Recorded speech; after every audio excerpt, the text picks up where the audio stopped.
thousands of years ago, they were Apollo, Zeus, Ares.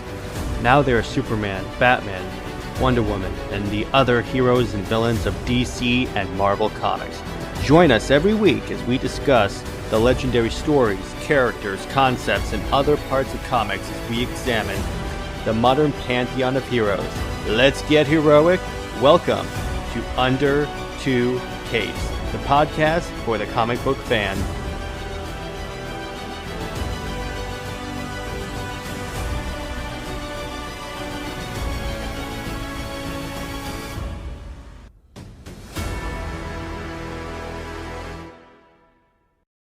Welcome to Under Two Capes. I am Jared. And I'm Lad. And we have quite a doozy episode for you this week, ladies and gentlemen. After a long break, Lad and I of a couple of days, Lad and I decided, okay, so what are we going to talk about? So I said, let's do our top 10 favorite supervillains, except here's where we're going to do this.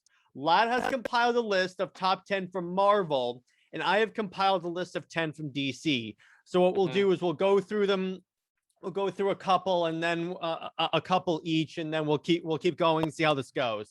So we'll talk about, So the way we're going to do this is the person, their powers, and any particular storylines you want to talk about and why they're so cool. That sounds good to me. All right. You want to start, Lad, or should I? Why don't you go first? All right. Let me bring up, hang on, I'm just getting my screen sharing. Yeah, no. All right. 1 second. Jared's gone ahead and been a bit more productive than I have. Yes, I did make a PowerPoint. All right, so Lad, can you see the image that says top 10 DC supervillains? Yeah, top 10 favorite DC villains. All right. Not clickbait. Let's get started. So my number 10 is Bane. Oh, okay.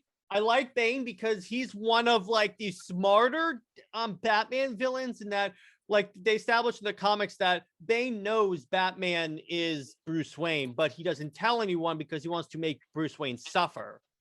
Okay. Respect.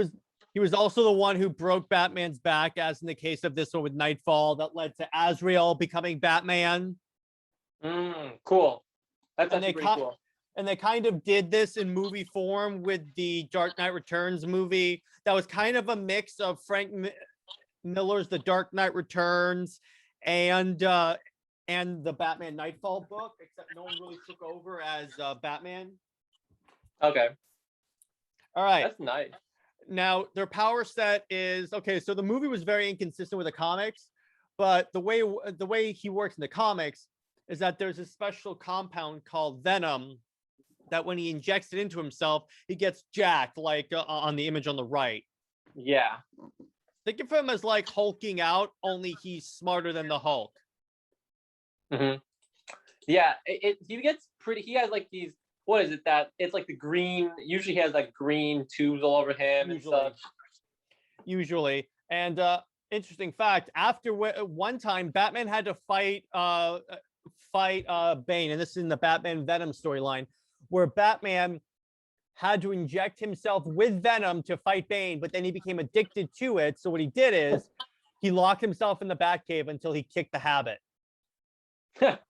Wow. And then obviously Batman Nightfall is like the main story. I think that's the one actually where Bane became debuted, because what Bane did is he released all of Batman's rogues out of Arkham Asylum, had them all attack Batman to like wear him down to get him tired, and then Bane struck and broke his back. That's pretty cool. He always wants to break Batman's back. All right. Yeah, how many times has he done that, honestly? Once, I think. If you count Tales of the Dark Multiverse, twice. Okay. I think we all like know about the whole Bane breaking Batman's back, and that's like a pretty, that's something that like people remember. It's a standout moment. That was like something big that happened. It's like one of the big seminal Batman storylines. Yeah. All right. My next That's a nice person is Ares, the god of war. Oh, nice. I like Solid it. pick. So his powers are he's a god and he draws power from conflict. That's cool. Anywhere he goes, there will be battle. Mhm. That's cool. So he kind of like entices people to get into conflict, and then he feeds off that a bit, right? Exactly. And so there was, in terms of storylines in the new 52 Wonder Woman, they did it where he actually was killed by Zeus's son named Firstborn, and Wonder Woman became the new god of war. Mm. And then it also is established that when Diana was studying to be a warrior, she was a pupil under Ares.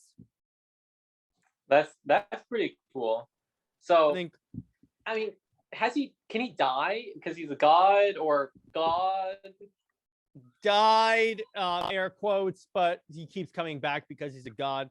In terms of more modern storylines, currently I'm reading Wonder Woman: The Just War, and the way it works here is that Ares comes back from the dead and wants to sort of reform his ways and be a more just god, hence the title. But Wonder Woman is still kind of suspicious because, once again, he feeds off of conflict. Right. Yeah. So that's Ares. All right, so I'll do one more and then I'll switch over to you, lad. Sounds good. Steppenwolf. Steppenwolf. Particularly from the Snyder Cut, because you understood, because they gave you a reason why he was doing this stuff. He wants to go home. Right. And the one from the That's movies, it's basically just a ginormous human dude that, as seen here, this was in the Earth 2 storyline from the new 52 where he killed Wonder Woman. Oh, man. And then he kidnapped Wonder Woman's daughter and trained her to be Fury. Really? Like And one of then- the female Furies, or just a different That's her character? name. And Okay. it was later revealed that Fury is actually Donna Troy, and she replaced Diana as Wonder Woman. Really? Yeah, it was a really crazy storyline. I love it so much. It's really good. And this invasion right here is happening concurrently as Darkseid's invasion in the very first volume of the new 52 Justice League by Jeff Johns that we covered on the podcast. So Darkseid was invading Earth Prime and Steppenwolf was invading Earth 2. That's really sick. Yeah, I definitely I like how they have here's what Steppenwolf was doing. Yeah. And once again, being a new god, there's only one of Steppenwolf. In other words, there's not an Earth 24 Steppenwolf or something like that. Right. His powers, he's super strong. I don't know if he has flight, but he's like a genius strategist, and he looks badass. That's pretty much what I can get. And he's an expert in terms of melee armaments. Yeah. Not much to complain about with him. He looks cool. Also, cool powers. And this is something Lad didn't know. He's Darkseid's uncle. That's so weird to me. I thought it was like his nephew. No. He's so Darkseid got all the power, so he probably figured I gotta worship this dude. All right, Lad, who you got for your first Marvel supervillain? So, on my end, jumping over to me, the first one I'm definitely gonna have to list is Loki. Loki has to be. Okay. I mentioned him first because he's such a standout, and I think it's like Loki was probably a pretty popular villain. Like, maybe he's like more of a B or C tier villain, more of a Thor villain.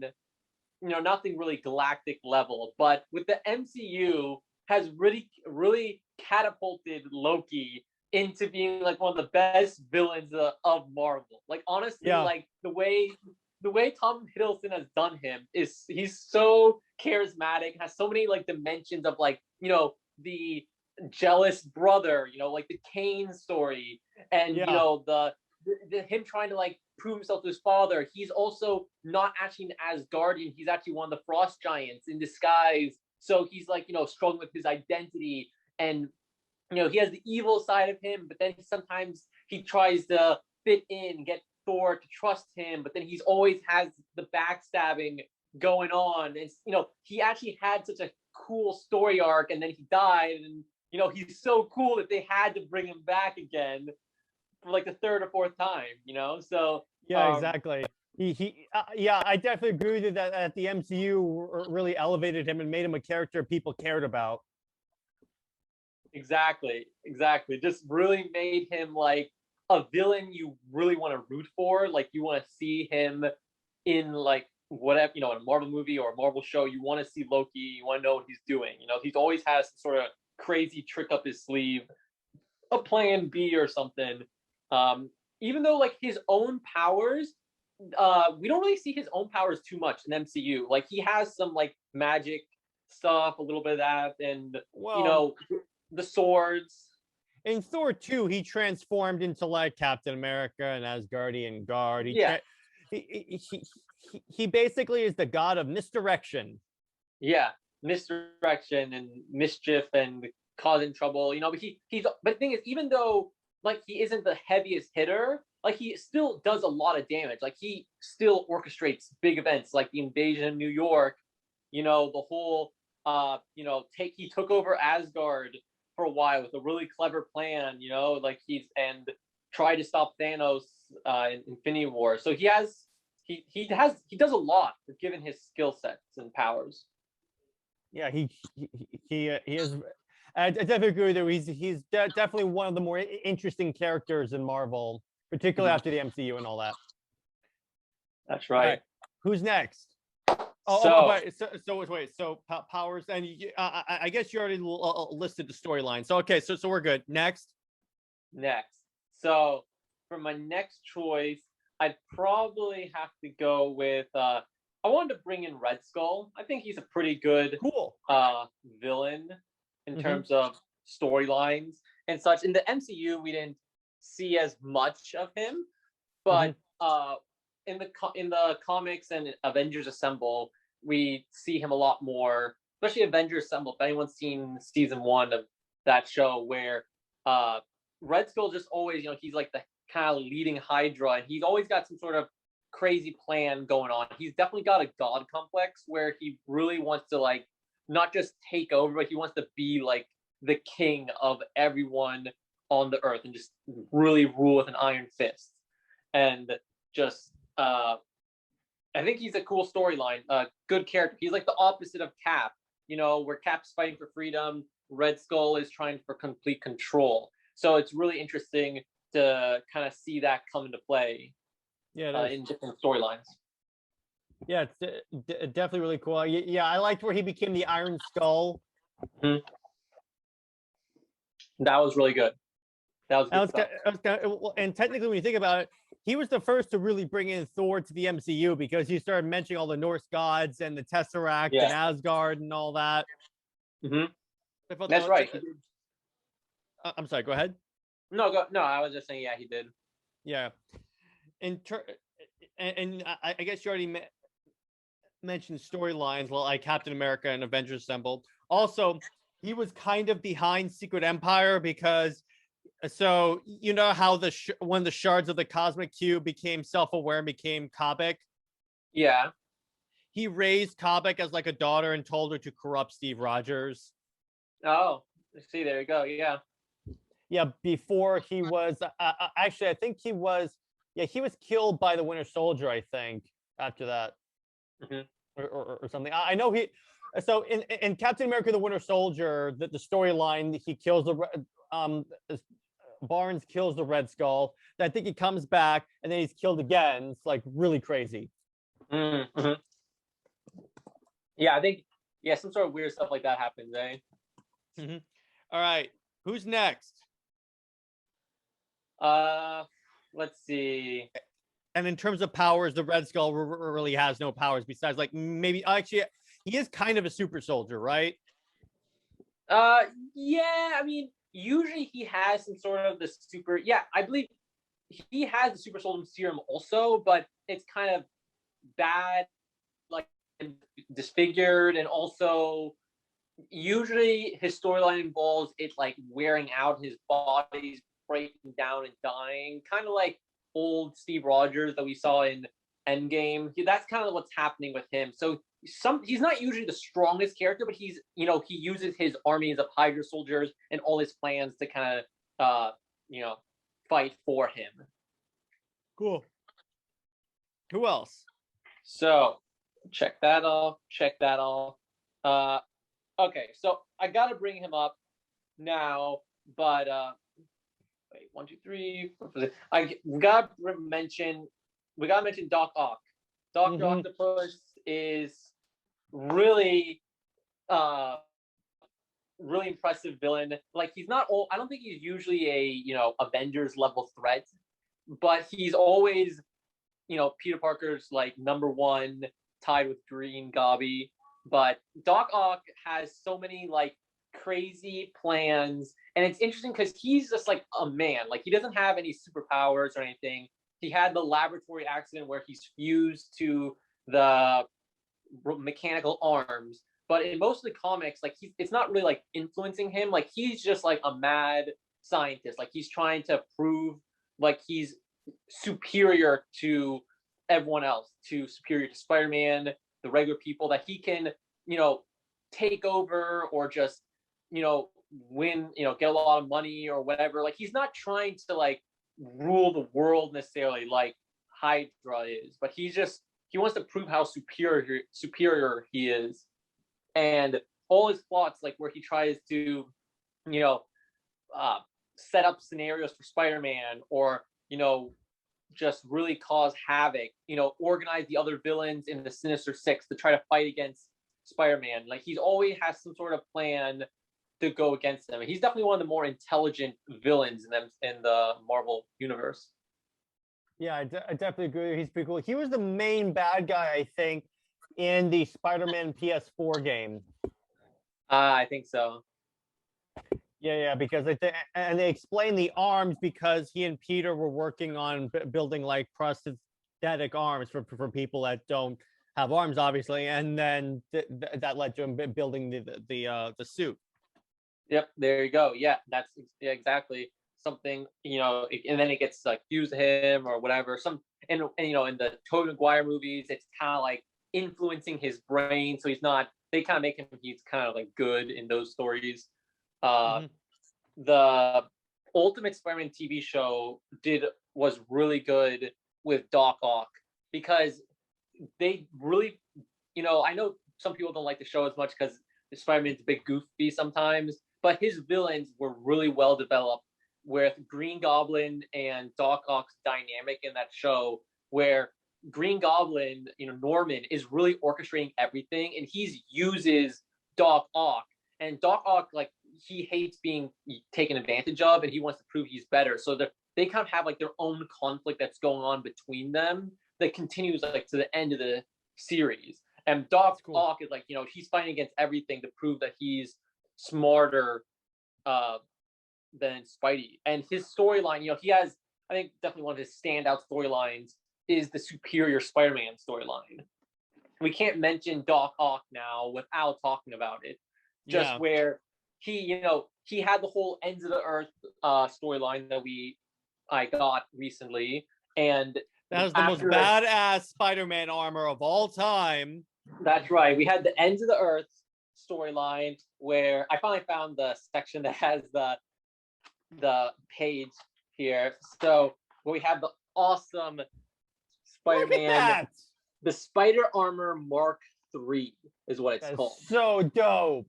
So in this storyline, Doc's dying, his body's falling apart basically, and he has a kind of like another plan to try to help or destroy the world with this like Ends of the Earth, where he's trying to put a like protection around the Earth from the sun's rays. But some people trust that he's trying to be a hero in his last days. Some, you know, think he's lying, and you know, that whole situation gets resolved. But after that, like, he's literally about to die, but he does a final trick against Peter Parker, where he switches bodies with him. He switches the bodies with Peter Parker. So Parker is in Doc's body and dies at the end of Spider-Man number 700, the 700th issue of Spider-Man, Dying Wish. And then Doc is basically reborn with a youthful Peter Parker body and everything.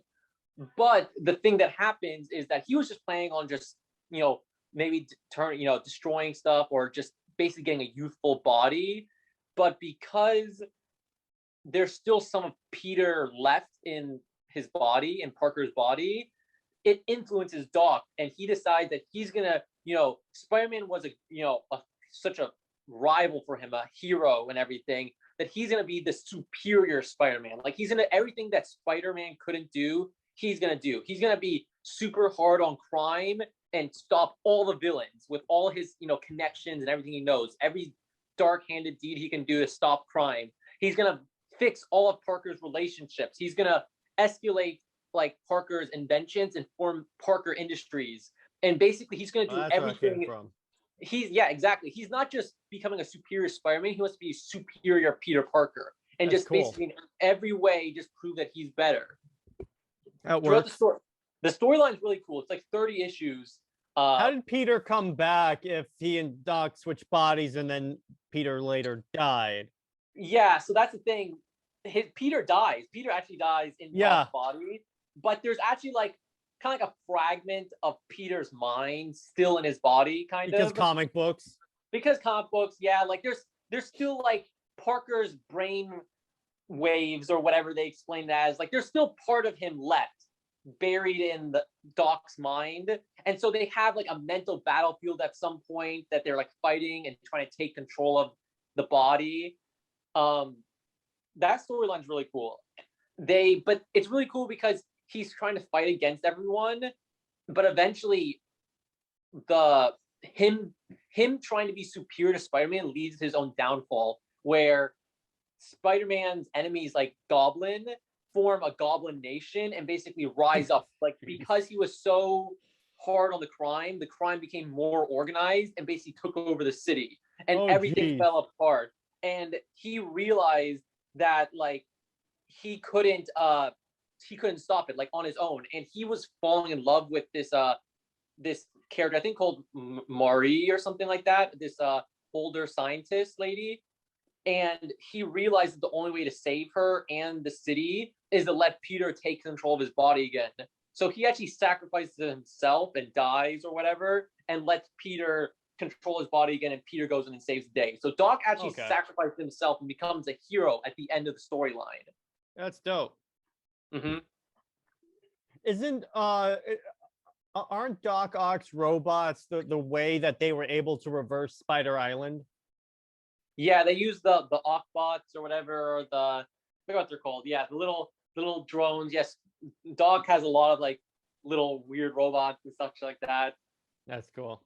They did use that. So yes, Doc has a lot of interesting storylines. That one especially because he actually got a redemption arc where he started exactly. Because it was like he was a pretty evil dude, but because he was in Peter's body with Peter's thoughts, Peter still kind of being somewhere back of his head, Peter was trying to influence him to do the right thing and try to change him. And he actually succeeds, and Doc gets a redemption arc and sacrifices himself to save the day. So he has a lot of he has development on his own. He's a good villain. That's super cool. Yeah, he definitely is one of those characters that I wish they would bring into the actual movie. I think they kind of hinted at him in Amazing Spider-Man 2 when they tried to establish, hey, we're making a movie universe for Spider-Man. They kind of had his octopus arms in the background. Oh, nice. I think they kind of did. All right, who else you got? Yeah, it's true. So I guess I'll skip over to my next one where I want to talk about Ultron. Oh, that's a good one. That is an excellent one. So Ultron's a really cool guy. Like in the comics, he's actually created by Hank Pym, the Ant-Man, or the cranky old dude in the Ant-Man movies, but Yeah. he's actually created by Hank Pym as like a robot or whatever, and he turns evil. And in the movies, it makes more sense to just have Tony do it because Tony's more of the main character.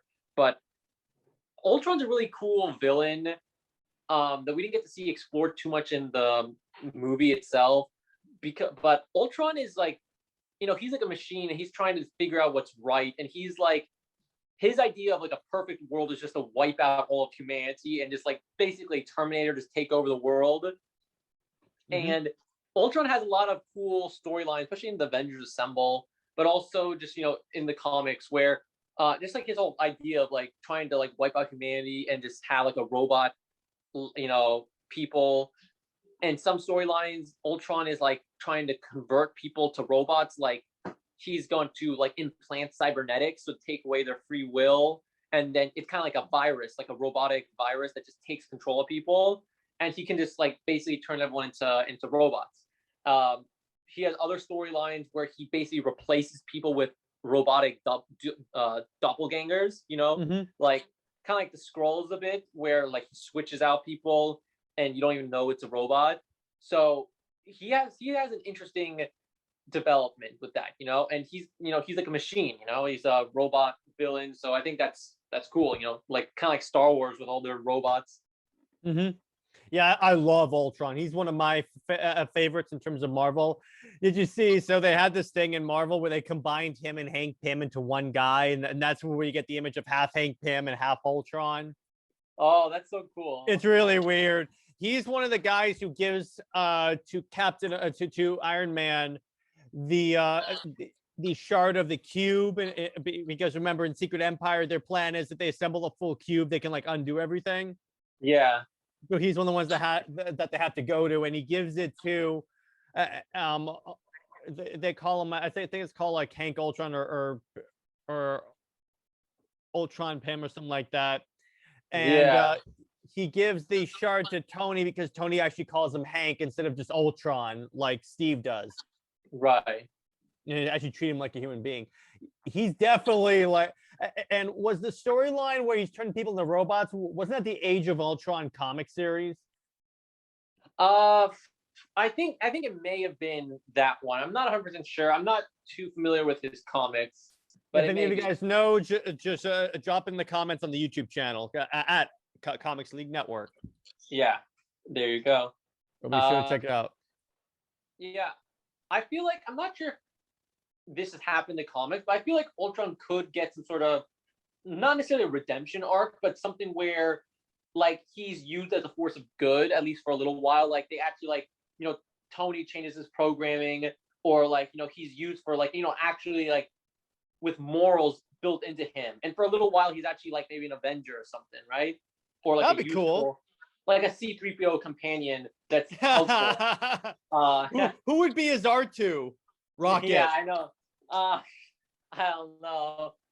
That's a good question. Oh man.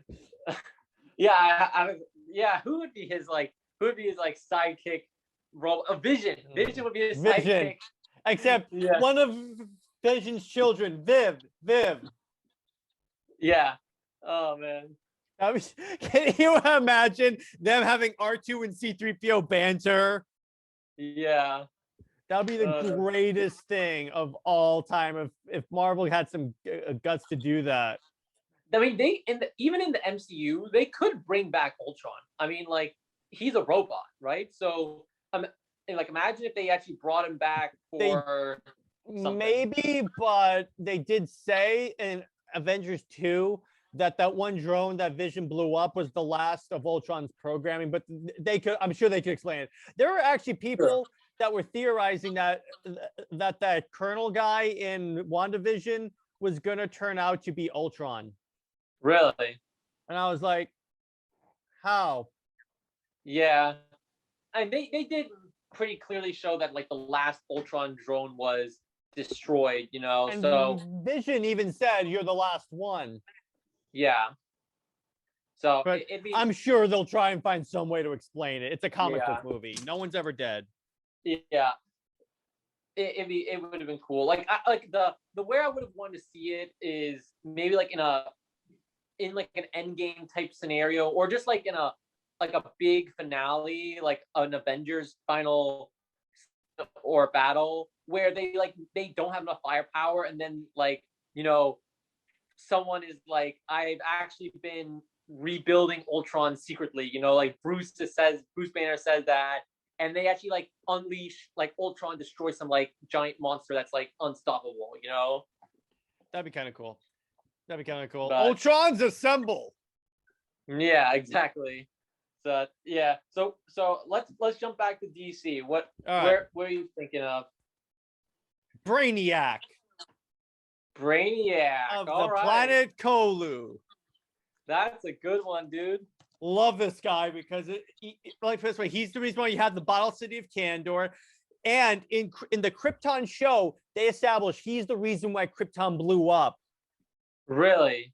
Because what they did in that show is they said that, so when Brainiac shows up and takes the Bottle City of Kandor, him taking that city destabilizes the core of Krypton, then eventually the roads, and then it blows up. Really? Mm-hmm. I see. That's interesting. Let's see what else. He was actually going to show up in Man of Steel 2 if we ever get that. Dude, we need to get that. Hashtag restore the Snyderverse. Yep.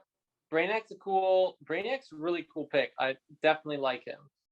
Yeah. And so his backstory is actually pretty interesting. So it turns out he was like a scientist on Kolu, trying to, I think his daughter was dying, and so he was trying to like save her with science, and it didn't work out so well. So he travels the galaxy trying to find knowledge, because that's why he bottles up cities. He wants all their knowledge.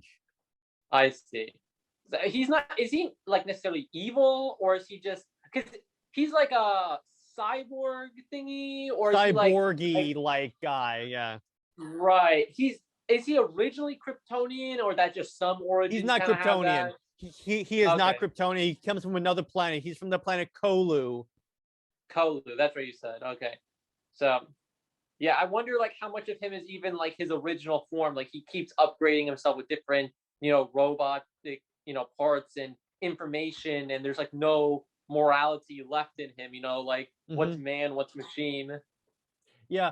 He's one of the Superman villains that we've never seen in a live action movie. TV show, sure, but live action movie. I mean, we saw Doomsday, but can you imagine in like a Justice League movie, this guy showing up?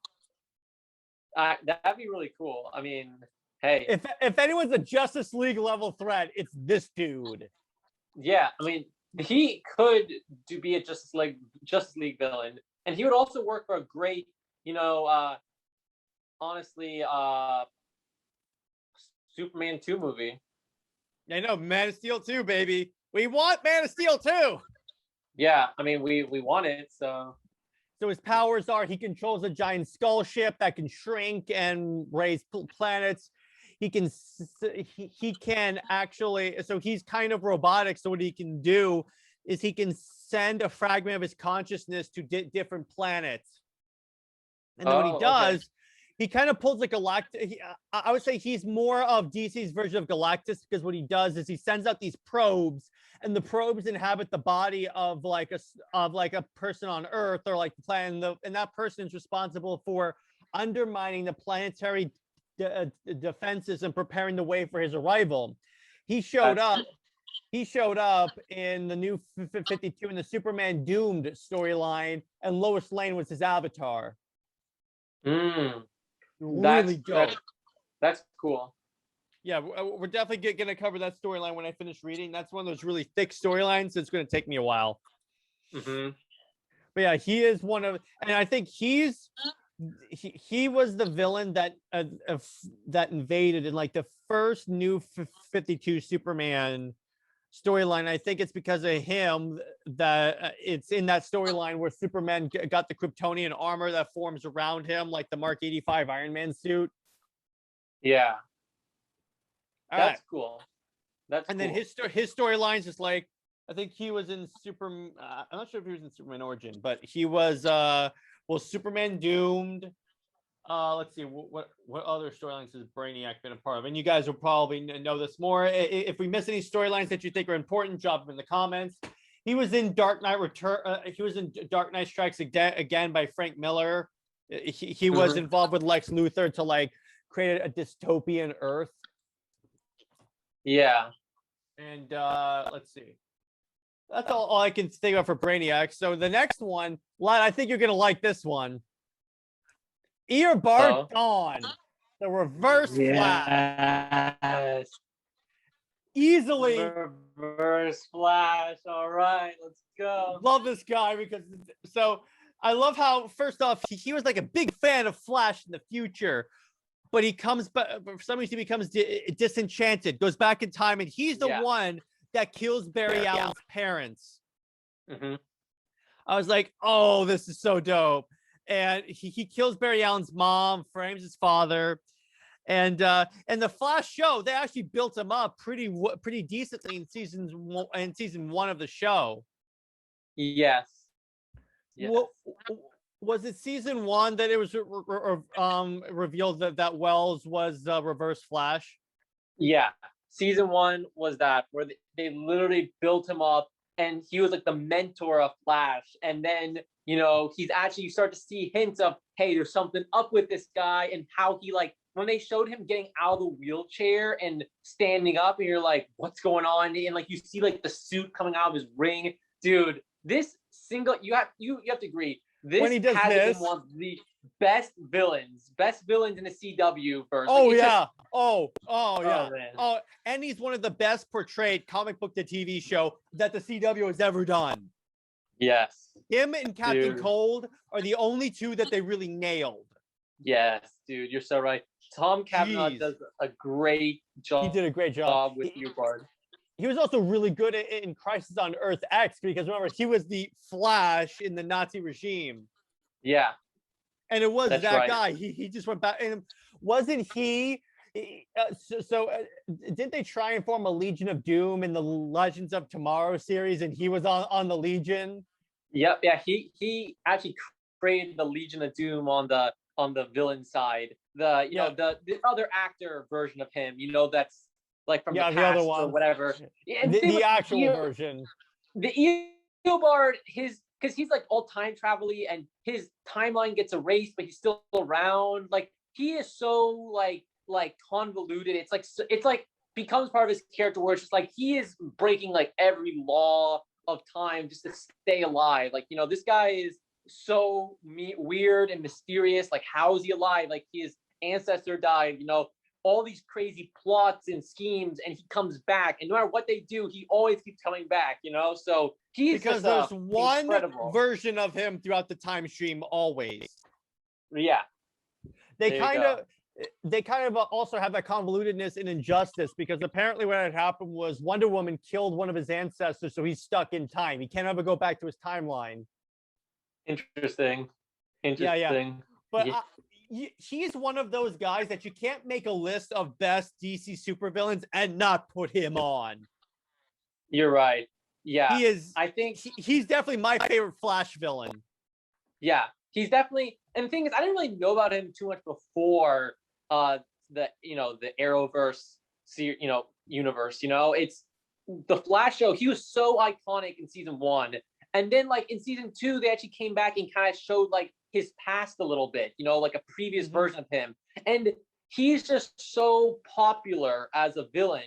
And because they can do it, he shows up, like, every season or every other season. He has, like, a little storyline, something that's going on with him. All the other CW villains, usually they have their season and then they're gone. And they're dead. Exactly. Sometimes they stick around. Or they stick around, but Eobard's the one. Yeah, exactly. Or transferred to another show. Exactly, transfer to another show. Eobard is someone that keeps coming back, So it's really good to see that. Can you imagine if the CW gave him his own show? Dude, yeah. Bro. And he's going to like and each season is him in a timeline screwing up. In fact, the Tales of the Dark Multiverse for Flashpoint was him taking over the Flashpoint Earth. He kills Barry Allen. He kills Batman. He kills Wonder Woman and Aquaman, just screws everything up. Yeah, It is so cool. Plus, I that's really liked how they interesting. established where the other actor was the original Earbard, but when he came back in time, he saw Harrison Wells of that timeline, killed him, and then assumed his identity. Right. That's really cool. And I knew who the Reverse Flash was briefly because I had seen the Flashpoint movie before seeing the show. So I started to suspect something when Wells, air quotes, goes into that future room and it has that newspaper that says the Flash is gone in a crisis. Yeah. And I was like, okay. And then yeah, when he stood up and the ring came on, I was like, oh yes. Yeah. That's crazy. Oh man, yeah, yeah. Once again, he's one of those he's like Lex Luthor or like the Joker of a DC Yeah. character. Yeah. And he got, like you said, he got his time to shine in the Flashpoint, where he was like kind of like that main villain of what was, and Flashpoint was a big, not only was it like a cool event where like there's all these storylines in Flashpoint, like Wonder Woman, Aquaman, Batman, all these events happening, but also it gave like the big reboot on the DC universe when we got the New 52. So the fact that like he was involved with all of that, starting the New 52, that's like a big thing. That was a big moment in the DC universe, honestly. And the funny part is that in Flashpoint, it wasn't even his fault. I know, right? He didn't do anything. He was just a passive Right. passenger. It was all Barry. It was all Barry, and technically whatever, like what's his face? Barry caused actually the Flashpoint. Remember, like he wasn't his fault. It was Barry in the end who he went back in time and saved his mom. Yeah. So that's interesting. That's like the cool thing about it, Flash. That's like a standout. That's why that storyline was like, it was so shocking when I first found it. I was like, oh, that's good. But what I love about this is that in Flashpoint, the movie and the comics changed the way he died. In the movie, Thomas Wayne Batman just shoots him in the head. Yeah. And then the comics, he gets run through by Batman as Batman is going in a war zone. Always watch your back. Yeah. And then he was the main bad guy in the Suicide Squad Hell to Pay animated movie. It turns out, so what had happened was in the movie, there's this card that if you have it on you when you die, you don't go to hell. So what happens is so he's dying. He has the hole in his head from Flashpoint. This is when they really link it to Flashpoint. And he's like, I'm dying. I have to get this card so I don't go to hell. Yeah. And then I think Deadshot ends up killing him. That's interesting. Because of course, Deadshot. Yeah. Yeah. I love how I love how they made it so he's not just a ripoff of Barry Allen. Right. Yeah, I love that. He's like in his name, he's the reverse of him. Kind of like how Doc wants to be superior. Reverse Flash, like he wants to be everything that Flash is against. He wants to just his goal in life is just to ruin Flash's life because he can't kill Flash because that his whole inspiration for becoming the Reverse Flash is because he studied the Flash, big fan of him when he was younger, so he in the future, and he can't kill him because it would destroy his own timeline. So he has to do everything in his power to just ruin Flash's life, just make everything horrible for him. So that's a cool thing with a villain where like he can't touch Barry, like he can't actually kill Barry. That's like most villains try to kill their hero, right? But Reverse can't do that. So it's kind of interesting. Yeah, exactly. And I love how he's one of those villains that can hold his own against the Justice League. Mm-hmm. There have been storylines where he went toe to toe with Superman and won. That's crazy. Yeah. All right. So basically, in terms of powers, he has time travel. He has all the Flash's powers, and storylines already threw those in there. All right. Next one. This is another character that you can't have a list of DC villains and not have him on. The Clown Prince of Crime. You cannot. Harley Quinn. Oh. The Joker. And I have all of the different versions of Joker. Jared Leto, the Three Jokers Joker, Joaquin Phoenix, and Heath Ledger Joker. where's Batman 66 Joker? I couldn't fit him on there. Oh, come on. I picked the more Okay, modern alright. ones, dude. I had to pick the modern ones.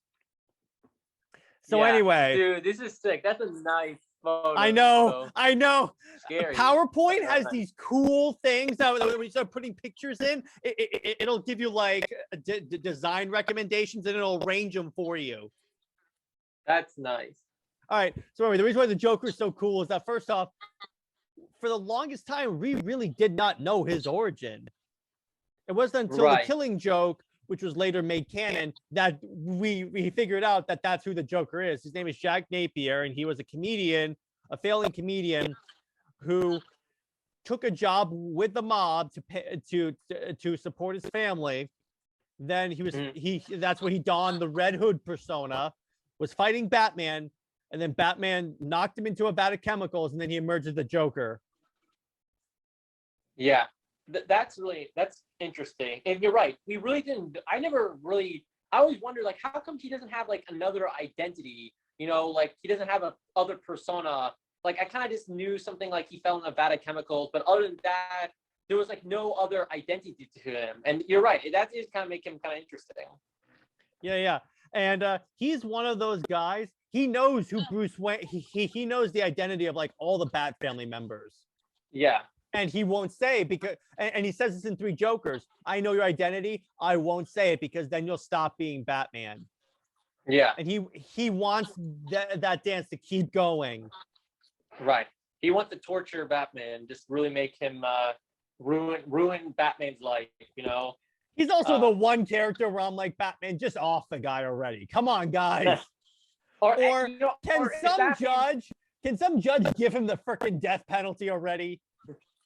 Yeah, honestly, and if it's not Batman, honestly, one of the other, like more like rogue Bat members could just take care of him. Grim Knight, you punish your Batman with guns. Shoot this guy.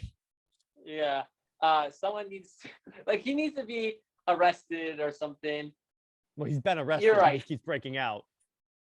They need to honestly. Who makes the prisons? Arkham Asylum.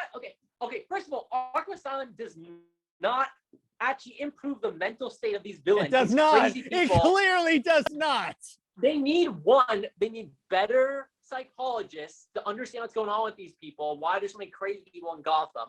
And two, they need a better security system. Why can you always escape from Arkham Asylum? Yeah, I'm like, what the hell is going on at this place? At what point does Batman say, you know what, I'm going to build a prison? This is too much trouble. The Bat prison, The Bat prison. I'm like, screw this guy. You guys clearly can't handle this job.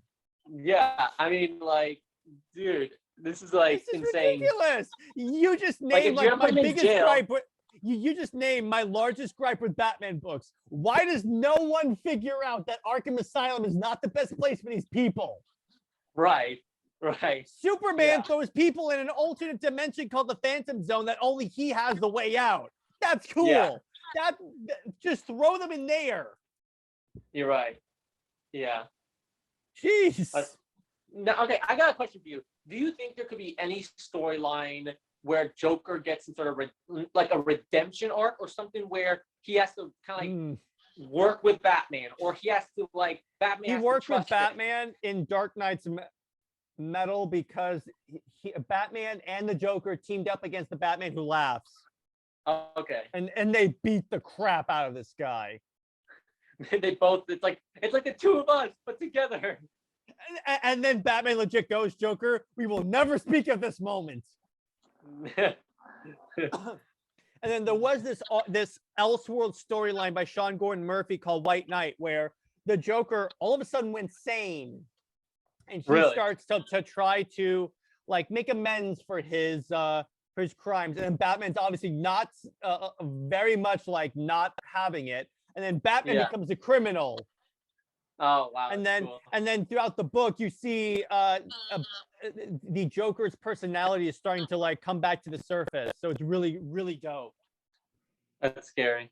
And then in terms of storylines, we have Dark Knight's Metal. We have Injustice, because remember, he's the reason why Superman turned evil. Yeah.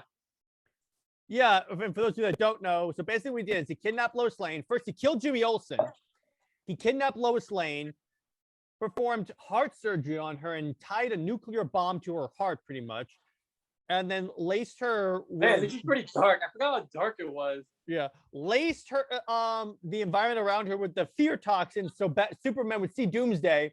Then when Superman flew Doomsday, air quotes, into space, he killed Lois Lane and their child, and then Metropolis blew up via nuke. That's pretty bad. And then Superman shows up and just punches right through his chest. That's scary. I'm like, geez, guys. I don't know. Sometimes I wonder if some of these stories are too like dark or like do you think that sometimes like is there a certain like limit to how far the storyline should go in terms of making these characters these moral decisions? In their defense, look at the character they're dealing with. It's true. And his whole point, the whole point of Injustice is showing that the Joker can drive anyone insane. Oh, yeah. And let's not forget the storyline where the Batman finally kills Joker and then becomes the Batman who laughs. I see. Because what happens is that Joker and Batman are in a battle. Batman has him in a headlock, and then Joker is gonna like kill some people with like Joker toxin or something like that. And Batman snaps his neck, and then he breathes in the Joker toxin. And let's not forget, in terms of important storylines, Death in the Family, where he killed Jason Todd, who later came back in Under the Red Hood. Right. We have 3 Jokers, which we covered on the podcast. Super dope storyline. The story by Jeff Johns, art by Jason Fabok. And let's see what other good. And once again, if you guys have any ideas for the storylines for any of these supervillains, please drop them in the thing, and then we'll definitely bring them up. And let's see what else. Try to see what other good. Well, Dark Knight Returns, where Joker turns insane again when Batman comes back. And then, so Batman goes in to kill the Joker. He snaps his neck, but doesn't snap it all the way. So the Joker snaps his own neck. Yeah. To basically, to basically finish the job. That's kind of weird. And what's interesting is that in the Elseworld storyline, like where Batman became a Green Lantern instead of Batman, Sinestro became the Joker. Really? There's always going to be a Joker-like character. There's one where like where Batman, where Superman crash landed in front of the Waynes, and they raised him to be Bruce Wayne, but he's Superman, and Lex Luthor became the Joker. Really? Yeah, there's always going to be a Batman and a Joker. That's pretty crazy. Yeah. All right, so lad, 3 more from you. Okay. First, though, I need to bring us a little bit of an announcement in terms of some Marvel news that popped up. I'm not sure if I don't think you did a news episode on it, but I think we should. No, I just want to bring it up here because I just saw it. The Kraven the Hunter movie has been announced for the Sony Pictures Marvel Universe. That's cool. With Venom, and we have Venom and Morbius, and now we're getting Kraven the Hunter movie was confirmed. But do you see the actor they confirmed for Kraven the Hunter? Yeah, I saw that. It's Quicksilver. It's Quicksilver from the MCU, aka Pietro, aka Aaron Taylor Johnson. And this is like, I think we need to talk about it really quick because this is a big deal because he's in the MCU and now he's, playing this guy here, Kraven the Hunter. Multiverse man.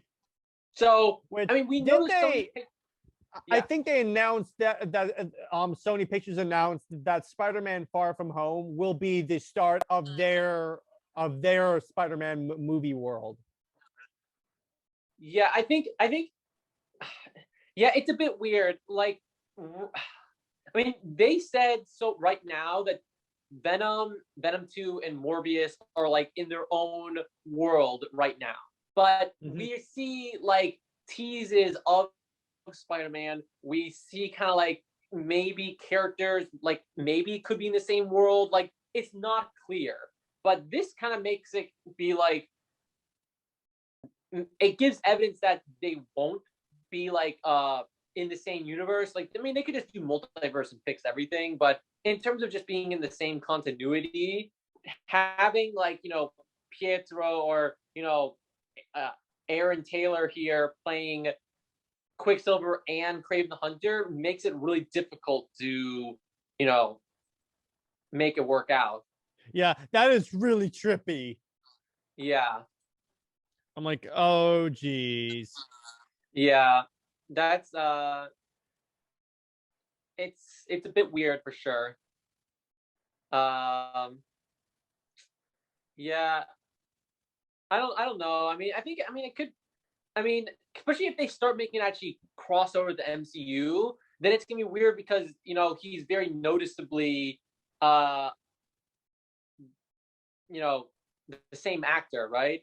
Mm-hmm. Like they don't like there has been occasions where they they reuse an actor in the MCU. Like I'm reading this here that what's it called?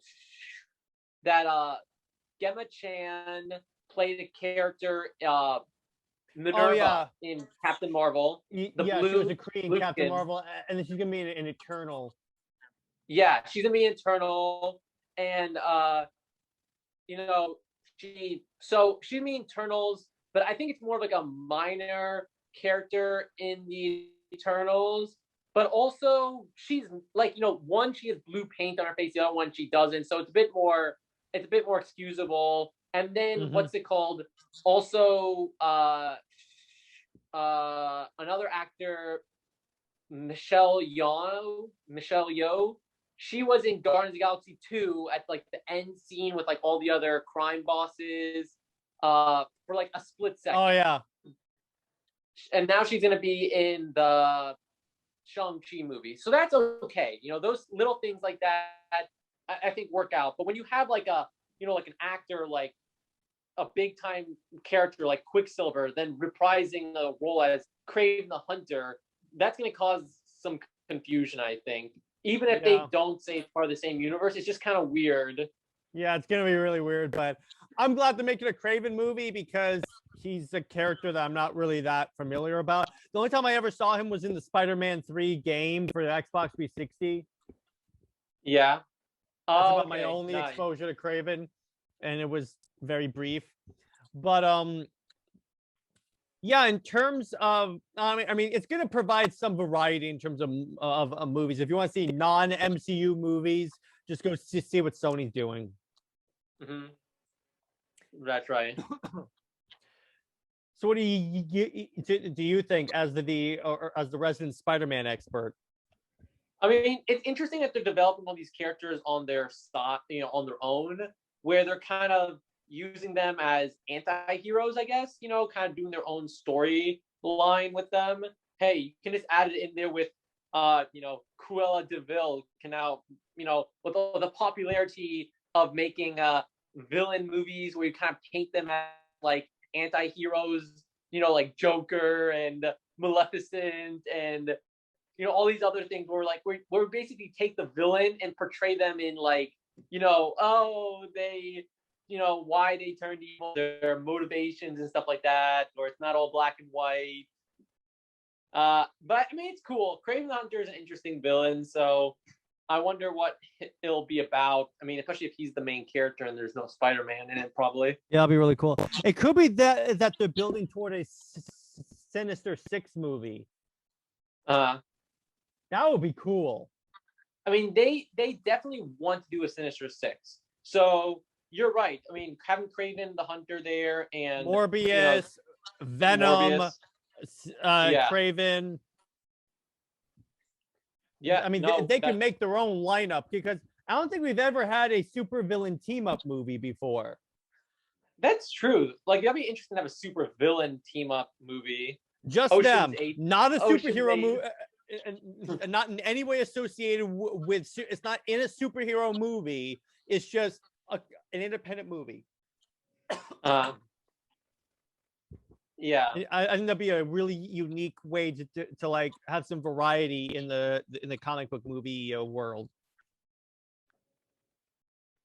Yeah, I think you're right. And actually, I just now looked at what you were talking about, and yeah, there what the head of sorry, we're breaking off topic, but I think we All need right. to discuss this. The Sony executive Yeah. Pantich, whatever. However, He has however. made a statement saying about he made a statement saying about the the MCU and then the Sony Pictures Universe Marvel characters, that there actually is a plan. I think now maybe it's getting a little more clear for people where we're headed. And I think when No Way Home comes out, even more will be revealed. Great thing we have an excellent relationship with Kevin Feige. There's a good, sandbox of movies. Uh, you know, it's good for the MC. When the MCU is successful, we're successful too. So we both want to encourage each other's success. So you're right, especially with No Way Home looking like it's going to be some sort of Spider-Verse type storyline. It seems like they could really just make it that Sony's movies are happening in their own world, but it's associated with the MCU, and maybe Tom Holland could show up in them. Oh yes. That'd be So hilarious. we It'd be hilarious if actually that's where Iron Man ended up. He didn't actually die. He just went to Sony's world. yeah.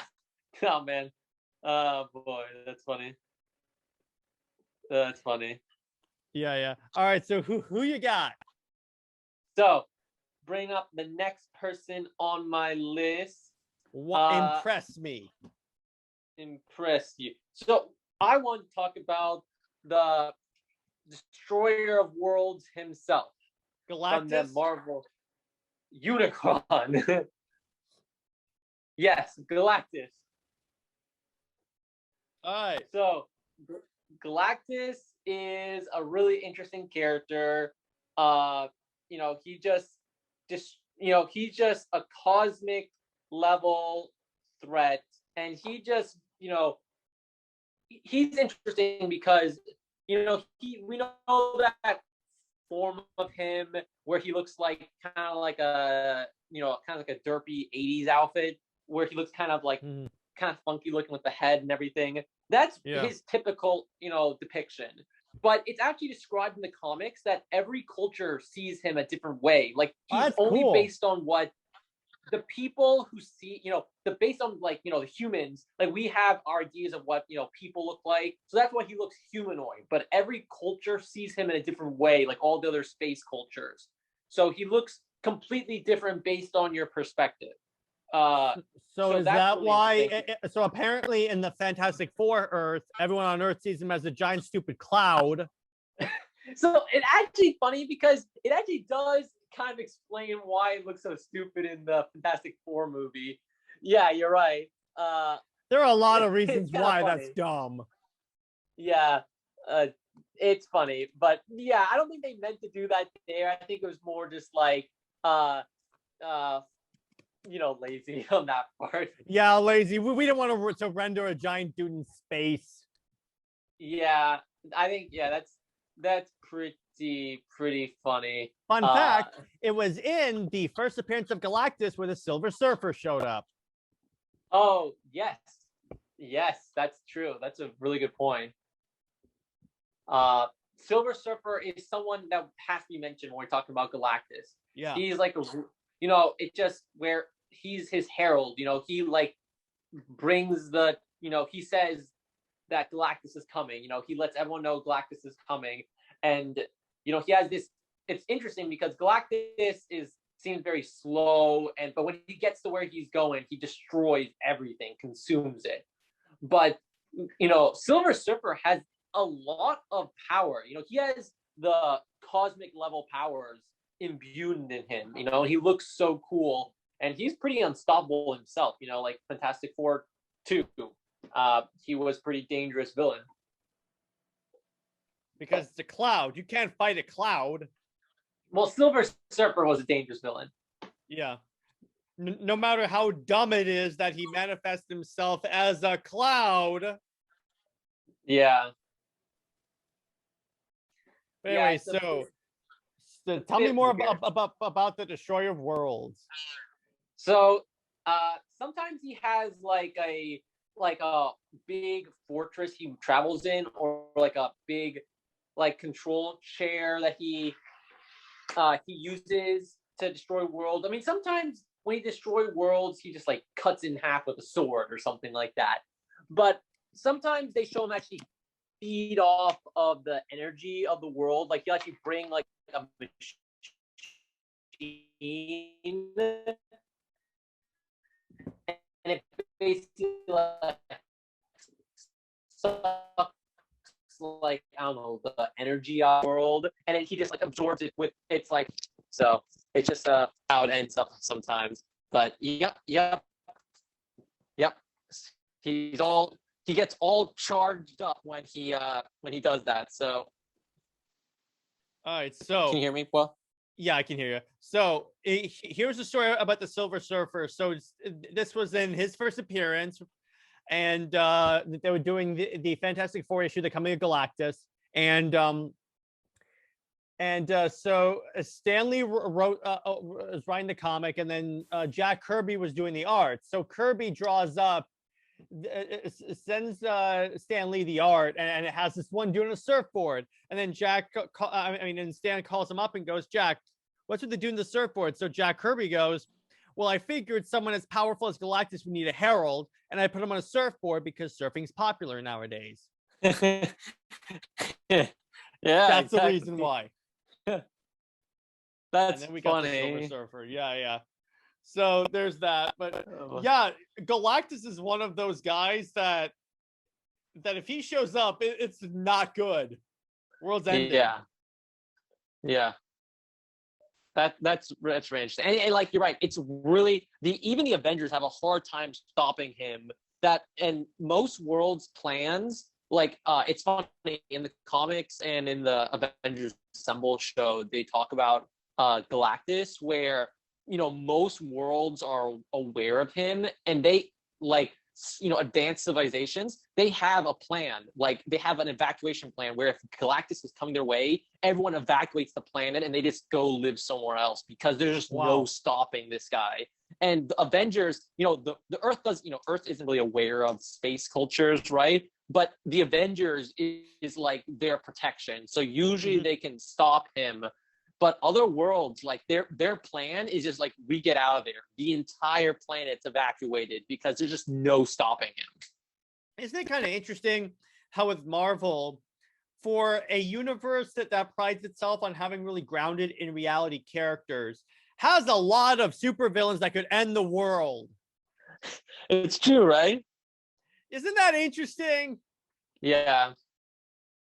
I mean, it's funny. Yeah. I mean, especially when you keep going, you keep developing more and more characters, just like cosmic level threats. I don't know. It just you just gotta get used to it, I guess. Yeah, exactly. All right. So is that if for Galactus you have more? Yeah, I think that's a good place for Galactus to leave off there. All right. Who's next? So next on my list is I wanted to briefly mention where is he? Okay, so I'm going to talk about Kang the Conqueror. Oh, cool. Excuse me. Kang the Conqueror. So this guy is pretty cool. He's from either the future or from another dimension. It depends sometimes. And he's just he's kind of like a cyborg maybe, but he just really advanced technology, and he just goes around conquering different time eras, different worlds. Like he just kind of jumps all over the timeline, and he just takes over. And he has a giant spaceship that looks like a sword, which is really cool. Yeah, that is really cool. And yeah, that's really cool.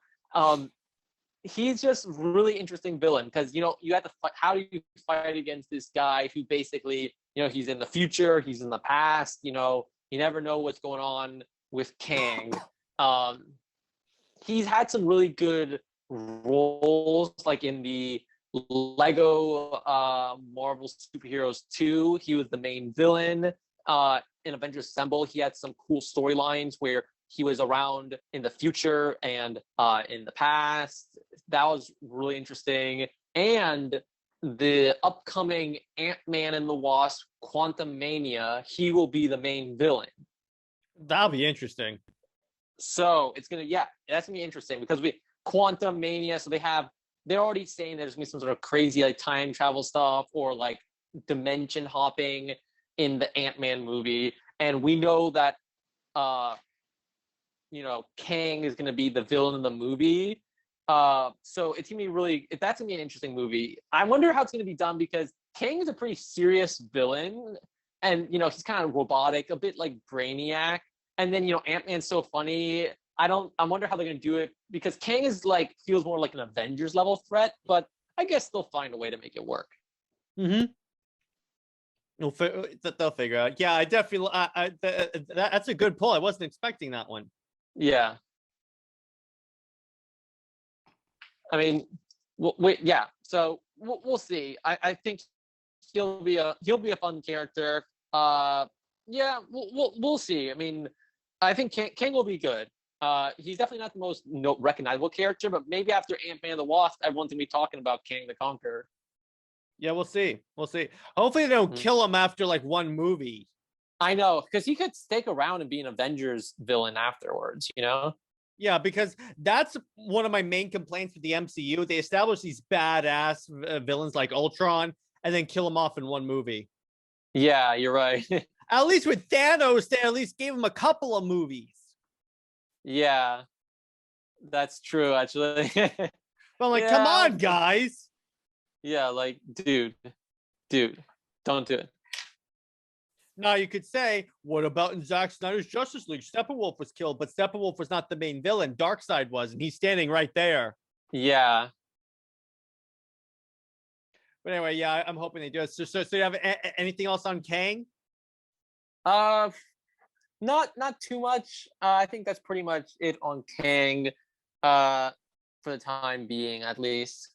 All right, who else? So next on my list is check. So who do I have left? Okay, have 3 left, but I'll just do one more and then we'll jump back to you. I'm gonna talk about Green Gobby himself. I knew you were Norman gonna bring Osborn. up Green Goblin. As a Spider-Man fan, I knew there was no way you're gonna leave him out. It's Doc, and hey, you're a great superhero when you have 2 arch nemesises. Yeah. Green Goblin and Doc Ock. You can't say one is more than the other. It's always the both of them. They're both top tier villain of Spider-Man. Most characters have their opposite, their counterpart. And there's other villains too for them, but it's always the one guy. It's always Batman and the Joker. It's Flash and Reverse Flash. There's always the opposite. And some characters have more, of course, but Spider-Man, it's always Doc Ock and Green Goblin. Used to be Venom also, but Venom is now a hero and an anti-hero in most of the comics. So sorry, Venom, but Goblin is a really cool guy. And we know about some of his origin where, Norman Osborn, rich executive dude, and he makes a serum or whatever. Some stories it's to try to save himself. Some it's just an experiment gone wrong. Or some of it he purposely did himself to become more powerful, and he becomes this crazy goblin guy. He has this awesome glider vehicle, which I really want one of those. And he has so many cool gadgets. You're an engineer. You could build it. I know. We should build one. We can build one, dude. Hey, we should. We meet up and we get some brainstorming going along. Hey, we can make it happen. Green Goblin has some really crazy tech. He has his glider, right? But he also has his, pumpkin weapons that he throws, and they have their own kind of a Joker gas inside them, where he can poison people. he has a lot of schemes going on. He's always in the background with Oscorp, trying so many different things. Sometimes he's leading the Sinister Six. Sometimes it's Doc. It's really, you never know what's usually sometimes he's defeated, but he comes back somehow. Green Goblin's always a big standout character as in the Spider-Man mythos. Plus, let's not forget when he became the Iron Patriot and led the Dark Avengers in the Siege. That's true. That's really true. The Siege Shoreline, where he was the main villain of that. That was really cool. Yeah. I always think of Green Goblin as a Jokerized Lex Luthor. Ha! That's a good way to put it. Yeah, because he's crazy like the Joker, but he's conniving as Lex Luthor. That's true. That's true. So any good it's a good point, right? Because sometimes. I'm sorry, go ahead. Mm-hmm. No, you go ahead. Go ahead. We need to hear the storylines. Well, there is the death of Gwen Stacy. That was him. Yep. Death of Gwen Stacy. They kind of did that in Amazing Spider-Man 2, where they made it so Harry Osborn became the Green Goblin instead of Norman, but it was weird. Right. Yeah, that's kind of weird. It just kind of depends sometimes. Yeah. But Norman is cool, and some storylines do interesting things with him. What's it called? In the Avengers, in the Ultimate Spider-Man TV show, he actually has a really cool arc where he goes around the Spider-Verse basically and collecting different blood samples of Spider-Man from across the multiverse, and he actually injects them all into him and becomes like the Spider Goblin, and he's like crazy powerful, like basically like a goblin but with like spider arms coming out his back and stuff. Of course. Really that storyline was really cool. The Spider-Verse they did in that. What's cool is that after that whole episode, he had been the main villain for a while in the show, but he gets reverted back to his human form, and he actually loses all his memories. So he's actually like no longer evil, and just like an older man, and he actually has a chance at redemption, and he's given and he has Iron Patriot, and actually he's trying to look out for his son Harry Osborn, and he actually tries, has conflict with Spider-Man, and he's trying to make up for stuff he's done, like all his crimes against Spider-Man, and like trying to defeat him, and really good stuff with that show where he actually gets the redemption, and he's just he never wants to become the Goblin again now that he's his second chance at life or whatever. Doc tries to turn him into the Goblin, but Norman reveals that he took a special serum that would stop him from becoming the Goblin ever again. So the show gave him really good development where he actually became like a hero, he actually was redeemed in that storyline. That's cool. And they kind of did that in the Spider-Man TV show from like the 90s where the Norman Osborn being the Green Goblin. And then I think he turned into a good guy afterwards. Yeah, that's really cool. I like that. I like it when they have the villain. I don't know. I'm a stickler for redemption arcs, and where have the villain, he's bad, try not to make him too psychotically evil and like murderous or anything like that, and then to give them the chance at redemption and stuff like that. It's pretty interesting. Yeah, it's pretty dope. So yeah, Norman Osborn, Green Goblin. He's a pretty cool villain. He's right up there. Versus Spider-Man, he's always around. He always some sort of plan. That's cool. All right, next for me. Mm-hmm. So my next DC character for number 4, Sinestro. Ooh, Sinestro himself. The head of the Yellow Lanterns. What was established is that What's interesting is that his enemy is Hal Jordan, but he trained Hal Jordan to be in the ways of being a Green Lantern. Really? Yeah, he was his training officer. That's interesting. And then what happens is that he became a Yellow Lantern, a Yellow Lantern. I'm doing my air quotes. Yeah. And then after he was defeated by Hal Jordan, he decides I'm going to destroy I'm going to discredit the Green Lantern Corps. So what he does is he starts forming his own corps, which is where you get the Sinestro Corps War storyline, and they completely house Green Lanterns because the Green Lantern rings can't be used to kill, but his can. Mm-hmm. So what happens is the Guardians are forced to rewrite the Book of Oa so they can kill, and that causes the universe to be afraid of the Green Lanterns because now they can kill. And this leads to Sinestro getting more powerful because remember his rings take power from the from the entity of fear. I see. That's pretty crazy. Yeah. So so they bend their morals, the Owens. Yeah, they do it like a lot. The Owens are like some of the most shady people in the entire Green Lantern world. Yeah. So let's see what else. So a lot of interesting characters have been on the Yellow Lantern Corps, like Superboy Prime, the Anti-Monitor, Superman, Scarecrow is an obvious one. So so Sinestro's daughter, Saronic Natu, was a Green Lantern who became a Yellow Lantern because no one trusted her because her father was Sinestro. Huh. Yeah, that makes sense. Batman was offered a Yellow Lantern Corps, but the ring could sense the taint of fear.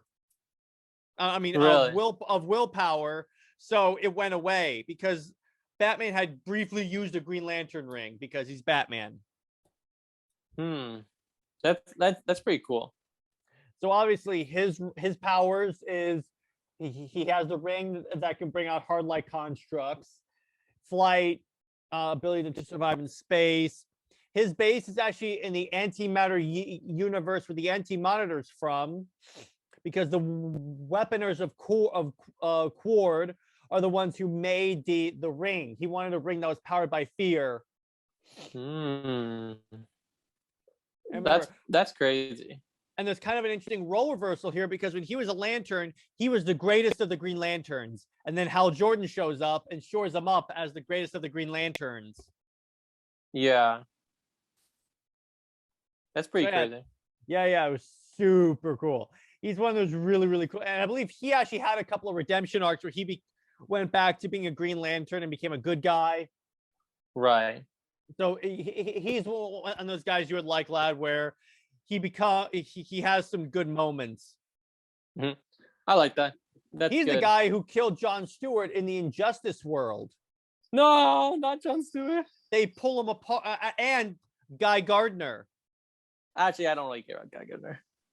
Yeah, they pull Guy Gardner apart in space, and then Sinestro runs Jon Stewart through with a sword. So yeah, and then into the storylines, it's Blackest Night, obviously, because he was one of the major players in that. Yeah. Where he and the other leaders of the chorus, you have Carol Ferris, Star Sapphire, Larfleeze, Atrocitus, Indigo One, Saint Walker, and Hal Jordan all teamed up against against the Black Lanterns, and you had all those things like everyone got a lantern ring. Nice. Which was so dope. We were definitely covering Blackest Night soon. And yes. It's the National Corps War I mentioned. Green Lantern Rebirth because he was fighting Kyle Rayner, and then Hal Jordan comes back to life and is like, "Hey, bro, boom!" Yeah. Hal Jordan kind of had a not impressed moment. I think you're right. And there's this one moment where Hal Jordan's like cornered by like a bunch of Yellow Lanterns, and the Yellow Lanterns were like, "Okay, Sinestro, we got him cornered." And then and he's like, "Are you kidding me? Kill the guy. He's gonna destroy you." And then Hal Jordan just Superman v Steppenwolf all these Yellow Lanterns. Because remember, he is the strongest Green Lantern. Yeah. So that's Sinestro. Next one, and Lad knows this next one's one of my favorites of all time. Deathstroke the Terminator. All right, Deathstroke, Slade. Yeah. That's right. And I have the Teen Titans Slade right there. Oh, there you go. I think that's where a lot of us were introduced to him in the first place without even knowing who he was. Yeah, exactly. Because and they couldn't call him Deathstroke because Teen Titans was a kids show, so that's why they just call him Slade. Right. I always thought that was kind of interesting. I was like, when I found out that like he was Deathstroke, I was like, oh, really? My first actual story-wise encounter for Deathstroke was actually in the Arrow TV series where they made him the season 2 villain and then had him team up with Arrow in like a subsequent season. Those are like my favorite parts because I think the guy they chose to do the Deathstroke nailed it in terms of the character. And then we have the Snyder cut on Deathstroke right here, who's going to be the villain in the Ben Affleck Batman movie. Yes. We have and then we have the Titans Deathstroke, which is so far in my mind until this Deathstroke gets a movie. The Titans Deathstroke is like my favorite live action one. I think you're right. Yeah. Because it's just like because in the story in that one, it's established that so in the past so Deathstroke kills Aqualad. No, not me. So the Titans go hunting Deathstroke down. So they befriend Deathstroke's kid to get information from him. They tell Jericho, your father's an international assassin. And then Deathstroke ends up by accidentally killing Jericho. What? That's horrible. So this establishes a blood feud between Deathstroke and the Titans, specifically Dick Grayson Nightwing. Or Robin, as he was at the time. So is that the whole thing with the Judas contract then, where he's trying to? That's essentially the storyline for season 2 of Titans. They did the Judas contract. I see. And then he actually got his own animated movie in the Deathstroke. I think it's called Knights and Dragons movie, which was amazing. That's sick. So good. And obviously we have the comic portrayal, the Joe Manganiello, the Arrow. I thought the Arrow portrayal was actually pretty decent. Yeah, I think it's pretty good, you know. I mean, they changed so his backstory is that he joined the U.S. Army at 17, actually I think 16. He lied about his age, and then he became a super soldier. Oh, really? So he's kind of like a more insane version of Captain America. What's interesting is he got a nice redemption arc. So he all he wants to do is protect his family, and to the point where he became a good guy and a member of the Justice League. Wow, he can get that type of redemption. Eventually, he was trying to like turn over a new leaf and try being a good guy. I don't remember specifically if it worked out. If anyone knows, they can put in the comments. But yeah, so he served time on the Justice League. And he went toe-to-toe with Superman and held his own.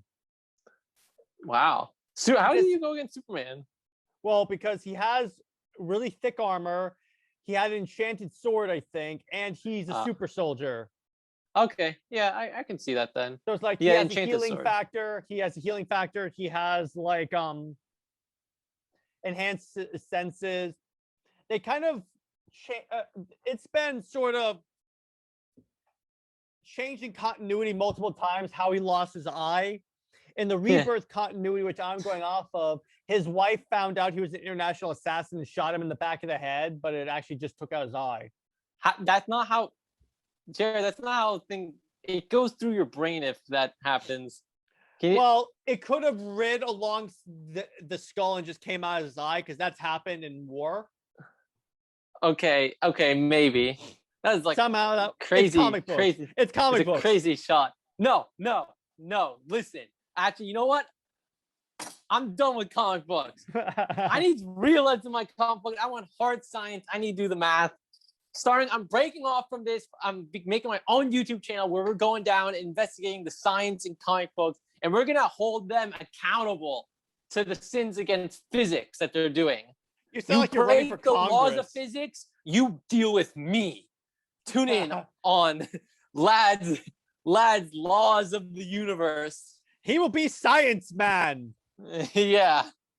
All right, but it's interesting how Deathstroke was actually started off as a Teen Titans comic villain. Really? I didn't know that. He was just known as the Terminator. That's so funny. But they changed his name to Deathstroke. He's the one that Deadpool is ripped off of because Wade Wilson, Slade Wilson. Yeah. And at least with Deadpool, they made him kind of different from the DC version. Right. Right. So oh, okay. This has like a similar appearance a little bit, but then it kind of they at least did a completely. I think it's more of like a spoof of like kind of Deathstroke, where it's just like it's really a spoof. Let's take Deathstroke, who's like a really edgy bad guy and everything, death and everything, and then we'll just make him this like do that, but then make it like he's super comedic and like just really crazy and wacky. Man, he actually has his own Alfred. His name is Wintergreen, who like assembles all of his missions, who takes care of his gear. So essentially, Alfred.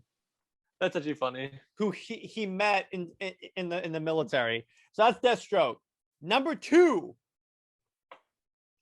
And to the storylines, Judas Contract, and there's one where Deathstroke was assigned to kill a god, so he stole the God Killer sword from Themyscira.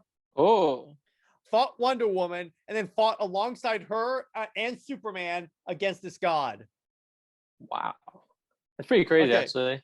Number 2, Lex Luthor. All right, let's go. And you notice I have the animated Lex Luthor and the Christopher Reeves Lex Luthor. Nice. And Smallville. Yeah.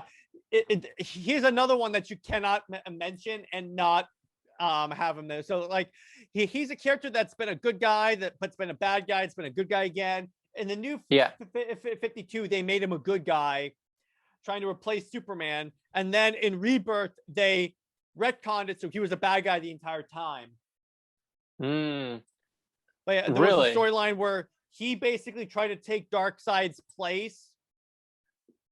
After Darkseid was killed in Darkseid War. Yeah, exactly. And after the new 52 Superman died, he tried to establish himself as the new Superman, which is why he has that blue and red suit with the new 52 Superman's cape. I see. And then he served on the Justice League in the new 52. He blackmailed his way onto the team because he found out who Bruce Wayne was. And basically said, I'll tell everyone if you don't let me on the Justice League. It's like, fine. He's also responsible for the release of the Amazo virus, which started a whole pandemic-themed comic arc in the new 52, which we're definitely going to talk about. And let's see what else. Well, in Smallville, they established where he and Superman grew up as best friends, and then slowly they became mortal enemies. Nice. And then we have the Lex Luthor from the Superman animated series and like the DCAU, where I love how my one complaint with the DCAU is that he keeps going to prison, being reformed, coming out, and then acting like he's like a big, like he's a good guy. And then he does stuff that like makes him evil, that proves he's evil, and then goes back, and then the cycle keeps going over and over again. That is kind of funny. Like, come on, guys. There was a storyline where he became president of the United States.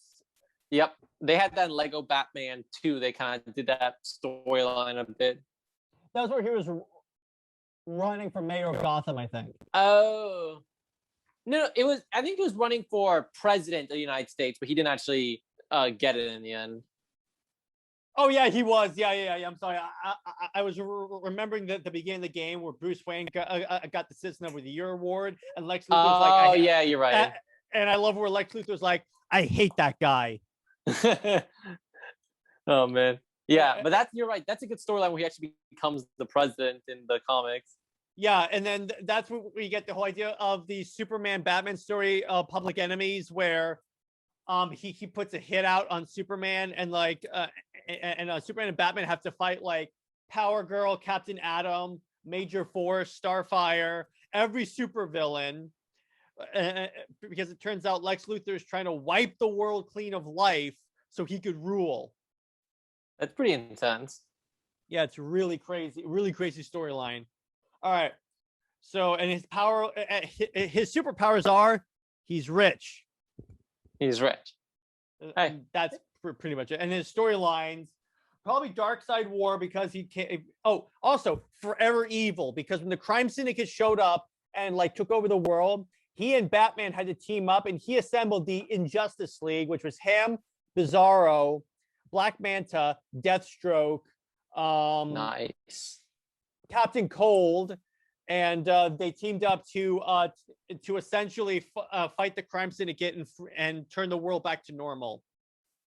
That's pretty sick, actually. Yeah, it's a really good storyline. I think we'll definitely cover that one. And then the Amazo virus, which we talked about, but we'll bring it up. And then let's see what else.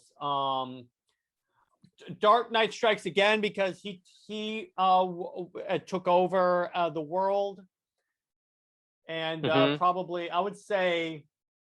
Let me see. I'm trying to think of another really good Lex Luthor storyline. There's so many. That's all I can think of right now. So I'll leave it at that. All right. So, Lad, do you want me to go to number one, or do you want to do your last couple, and then I'll do my last two? Why don't you go ahead and do your do your number one? But I just now realized that you're counting down to something. Is this your order of favorites, or? Yep, it is. Wow, I can't believe Joker was the number one. I'm not sure who could be number one. And then after number one, I have a bonus one who could be anywhere in this list. Okay, yeah. Are you ready for number one? Yeah, let's go with it. Dark Side. Oh. You should know this. I told you he's my top DC supervillain. That's a really good one, dude. He's a freaking god that's just his physical form, and his true form is, as long as there's evil in the universe, he will exist. Nice. He is the personification of evil. That's really good. And he's powerful without some magic gauntlet, Thanos. Hey, listen, okay? And the Omega beams, they do to you whatever Darkseid wants. They could send you back in time. They could, if you're hit by the Omega beams in one storyline, they wipe you from existence and having ever existed. They wipe you from the timeline. That's pretty intense. All right, so what were you going to ask about Darkseid? Yeah, so what's like his origin? And because I know we talked about it a few times, but what's like his So he grew up as Euxis. He was a new god, and so what happens is he kills the other new gods to assume their power, and then he exposed himself to the Omega effect, which turns his skin to stone. That's why he looks like that, and gives him like all these powers, and then he takes over Apocalypse. Now, what's interesting about Darkseid is that first off, like I said, Steppenwolf is his uncle. Yeah. And in the New 52, they established that he was the reason the League was formed, and they basically established this in Zack Snyder's Justice League. Then in Final Crisis, he actually succeeds in getting the anti-life equation and unleashing it on the world, and he completely takes over the world. That's pretty intense. Including taking over superheroes like Wonder Woman, Catwoman, Batwoman, and Batgirl become Furies. Oh, okay, I see. It is, and Giganta. That's pretty trippy. Yeah, it's so cool. And then Batman kills him, but by firing a gun that's irradiated to kill new gods. And then right as Batman fires, Darkseid hits him with the Omega beams, and that sends him back in time. Oh, okay. And so basically, he runs Apocalypse. He's their god. they actually worship him, and that's established in the Superman animated series, where Superman destroys Darkseid and says, "Hey guys, you're free." But then but then the people still like protect Darkseid, and then he establishes, "Hey, I may be a tough ruler, but I protect my people." Mm. And Hey, that's cool. there's only one of him, but once again, I want to emphasize this because I can't emphasize this enough. Which Marvel villains do you know that when you kill him, you've just killed this avatar of him? He still lives. That's pretty crazy. That like you can't like actually you cannot kill him. Right. Unless you can eliminate all evil, he's not dead. Take that, Thanos. I didn't know about the all evil thing. That's like pretty trippy. Which it's interesting because if he and Thanos ever fought, here's how I would go. Here's the thing: he wouldn't fight him in the Marvel universe. They put him in a neutral ground, and then the gauntlet wouldn't work because it only works in the universe it originated from. So all Darkseid has to do is hit him with the Omega beams, and if Thanos is somehow able to kill him, True Form Darkseid shows up and just murders Thanos. Politely pats him on the head and sends him on his way is what you meant to say. Because True Form Darkseid is about as powerful as DC characters can get. And we've never really seen pretty crazy. We've never seen this form of Darkseid like full power unleashed. Right.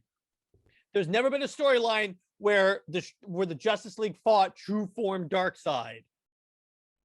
Because guess what? That would not end well. Did they only just now introduce True Form Darkseid? No, it's been like there for like a long time. Oh, really? I didn't know. Have they ever shown him before, or is that like just a new thing? I think they've shown him before, and then they sort of hinted at him in the Infinite Frontier book. I'm pulling that up right now. I'll pull that out.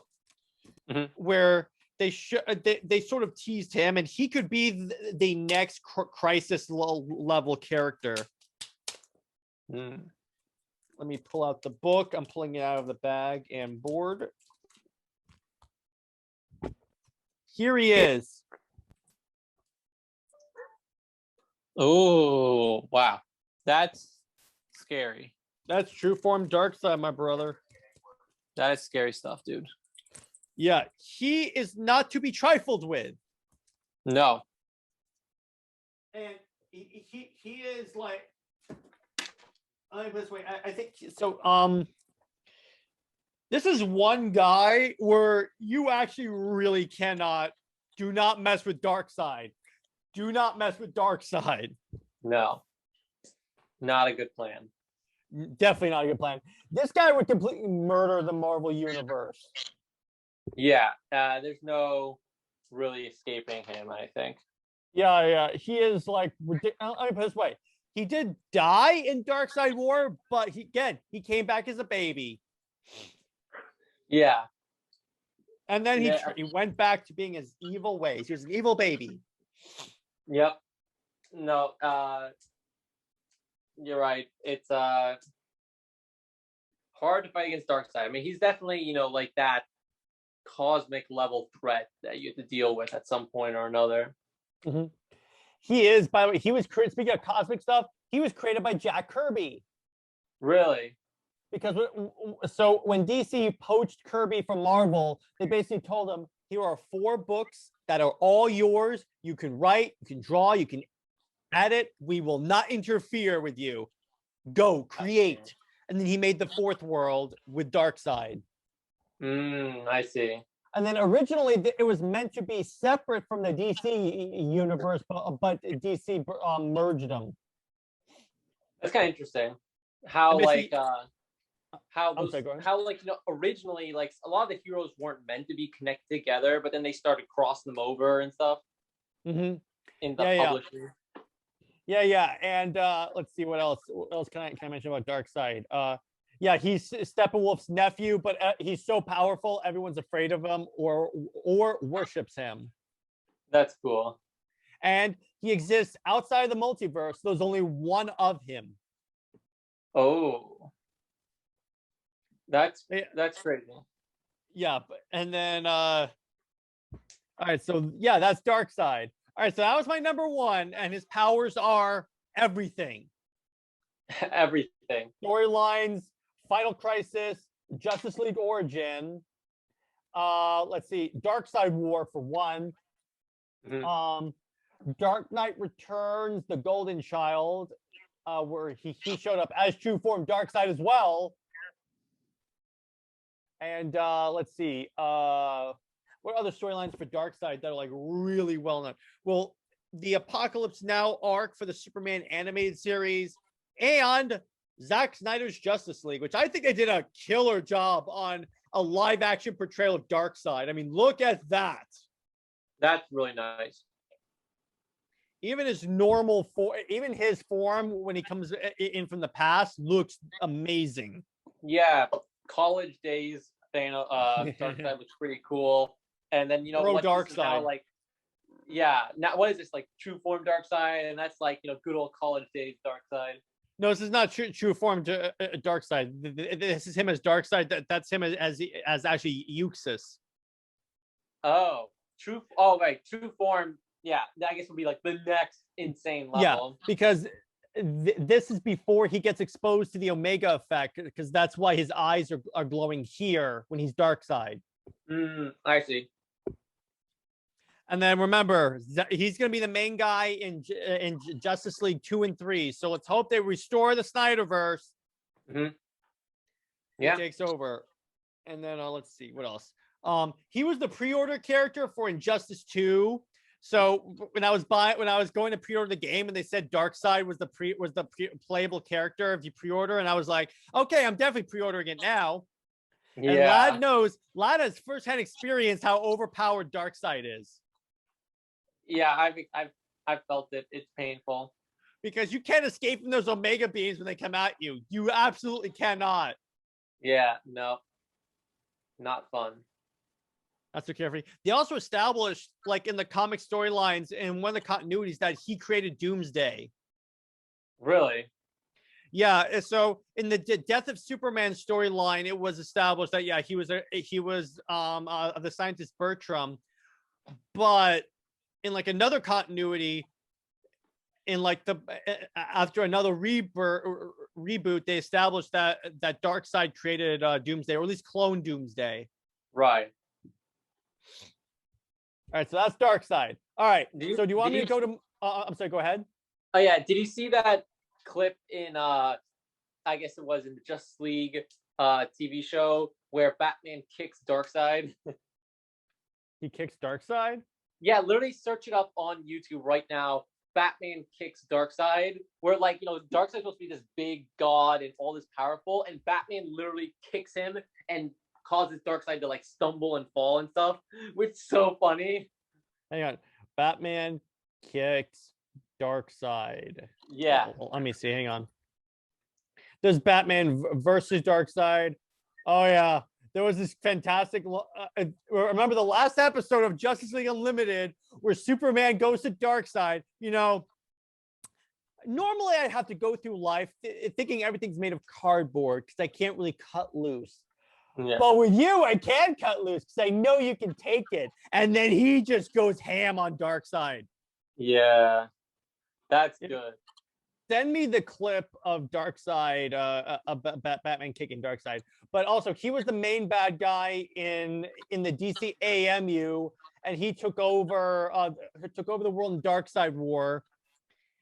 And then, so he took over in Darkseid War, and then and then he was killed. His form was killed in Darkseid War. I see. So that's it. All right. So, do you want me to move on to my last guy, which is my bonus, and then we'll go over to yours, or do you want to throw up some supervillains? I mean, maybe we should go ahead and do. I should go do mine now, I guess. Okay, go ahead. Now might be a good time. Go ahead. Who's next? So, in terms of my next one, let me just check my list real quick. Check. Wait, which one did I do already? I'm just trying to make sure I remember which one I did. We did Loki, we did Red Skull. Yes. So the next one that I had to mention, and I can't believe I haven't mentioned him yet, is Doctor Doom. We had to bring Doctor Doom up. Yeah, I was like, why haven't you mentioned him? Yeah, I was saving him for a little bit later, but not for the very last thing. I have one other one, but Doc Doom is someone we need to talk about because, he is just up there. Like, he might be the biggest villain in the Marvel universe, honestly. And they really could use him as the next Thanos in the MCU if they now they have the rights to him, so they could totally do it. But Doctor Doom is just like intellect on the next level. He is the ruler of his own country, so he he has I believe Latveria, or right? Latveria. Yeah, No, Latveria is his country. Right. No confusion with Latvia. No confusion. Yeah, exactly. And he has his own country. He has this he has this crazy mask he wears all the time. Like sometimes he has like a full kind of like suit he's wearing underneath his awesome green cloak, but he has a mask under he puts on his face because supposedly he's like got disfigured in some sort of accident or whatever. And it's really funny because in the comics they've actually shown him without his mask a couple times, and some stories actually make it that he is disfigured really badly, but there's actually a comic storyline where they show his face and it has just like a single cut on it, kind of like a oh yeah, I was about scar. to mention I was about to mention that storyline. Yeah, there you go. And I think that's really cool to show how much of he has a god complex for sure. Like he wants to just take over the whole world, take over the universe and everything. He just thinks he is the best, the most. He thinks he's a god basically, and he has such a god complex that he thinks even that little bit of an imperfection on him ruins his entire appearance, and he has to wear a mask just because of that small little scar on his face.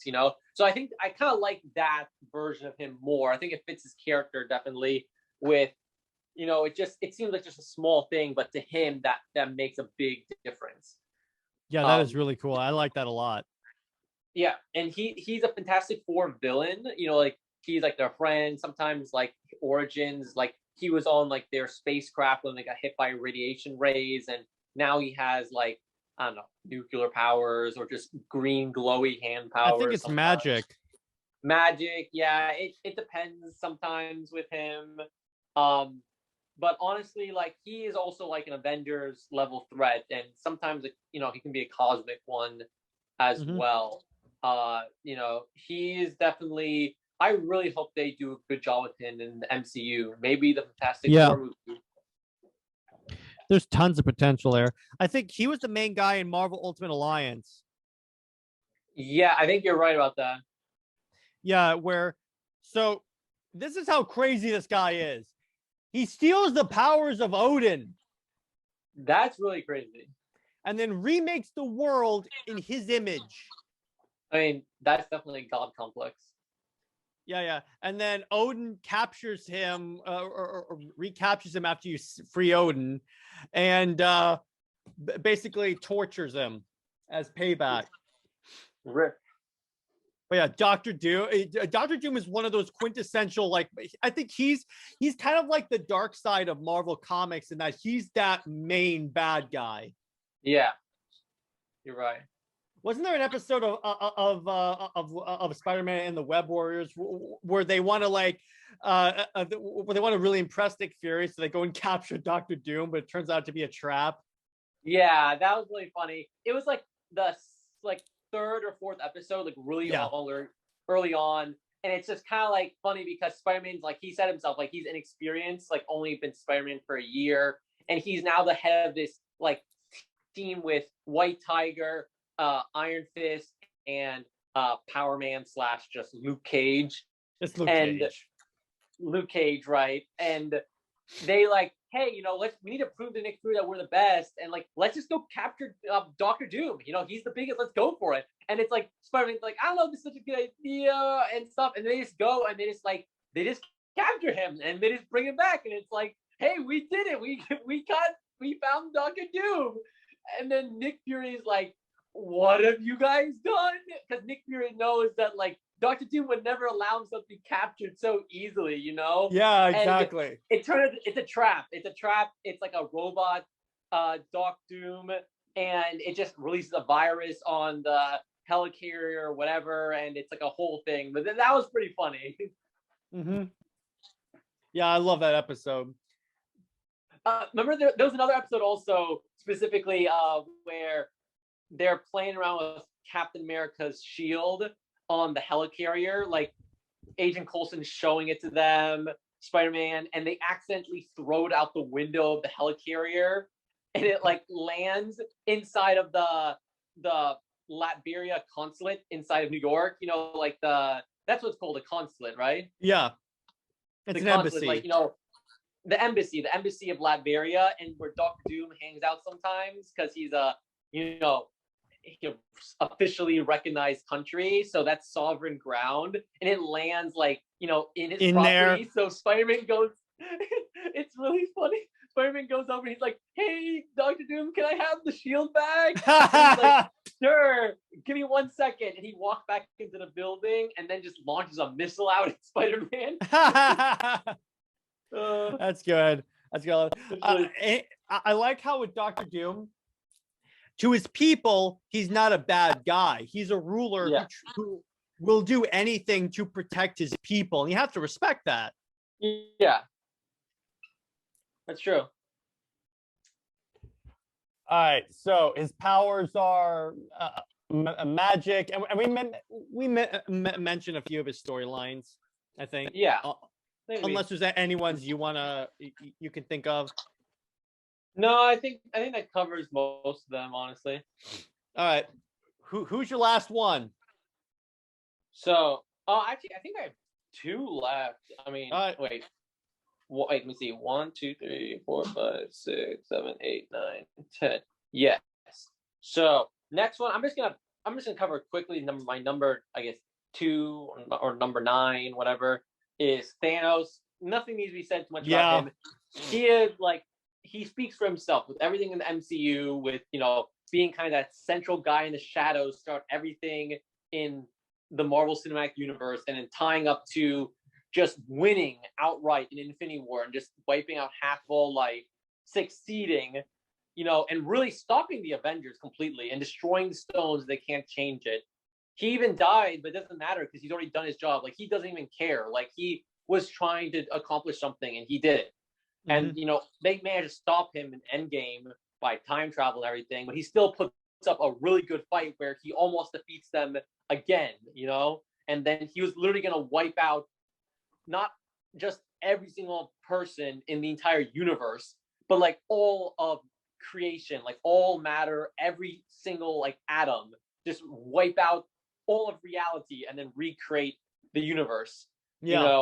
Not necessarily in his image, just recreate it as a perfect society. So like he isn't like a megalomaniac like some of these other people. Like, he's trying to do what he perceives to be the right thing, but that's just really kind of crazy with Thanos. And he just has so much cool stuff with the Infinity Gauntlet and his armies and Loki relationship. Yes. And by the way, in the comics, his motivation is that he's trying to impress the embodiment of death. Right. Kind of like Hela-ish type person. Kind of, yeah. So that's pretty interesting. I knew Thanos was going to show up. Yeah. Just like you should have known I was going to throw Darkseid on the list. Right. I mean, it has to, has to be there. Just someone that's going to show up on every list. There's just no avoiding him, honestly. All right. Who's your number 1?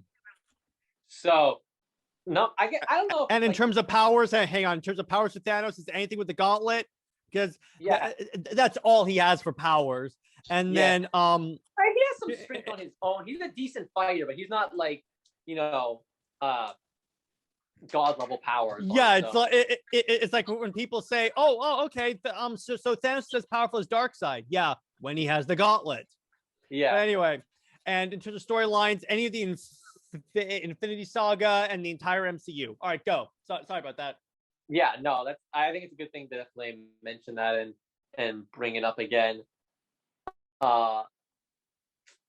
Man, so like in terms of like last like one more villain, that's like man. I mean, there's like some villains that are cool. Like I think Mysterio and Vulture were really cool in the Spider-Man movies. Like they definitely get shout outs as like cool single characters, that were fun, but definitely not like high up there in terms of everything they, their I don't know, their hit list or like everything they've accomplished. But I think one character I really needs to be it's hard to say as a specific villain, but just like Hydra. I just wanted to put Hydra on the list. That works. You can do that. Separate from a Red Skull, because sometimes he's not really controlling it, but just because of like the impact that Winter Soldier, Captain America Winter Soldier had on me. I mean, I guess you could say like Alexander Pierce, but just like Hydra in itself, of just like the plot twist that Shield was secretly Hydra the whole time, and then just the fact that Hydra is such an ever-present threat in the Marvel universe, where it was back in the Nazi, the World War II era, but then they also sometimes give it its origins is like way in the past also, and that it's still around to the day even now with the whole Secret Empire thing. And just you always find in different Marvel stories just Hydra as a threat. Like there's different like encampments and like bases, and different heroes come across Hydra bases. It's just Hydra's just like the big like bad organization that you always come across. So I definitely wanted to put it on the list there, because I think Hydra is a big like evil group on their own. That works. I definitely like that. That's definitely a good idea. Mm-hmm. Yeah, they've done. It had its own starring role in the Winter Soldier movie, and then also just being always around in all the comics, and just having a lasting impact. Yeah, exactly. They're always like that thorn in everyone else's side. Yeah, if you want to put like a name on it, you could put Evil Cap from the Secret Empire storyline. You could say that he's like the one on my list, or just just kind of like Hydra. Anyone who like leads Hydra or personifies it, he's on the list. Yeah, exactly. He's definitely on there. Yeah. Yeah, I definitely agree with you. That's my 10. All right. Are you ready for my bonus? Yes, I need to hear it. This is a character that I want that I thought of after I already put in my list. So I was like, and I just have to put this character in there. Yeah. All right. Are you ready? Here we go.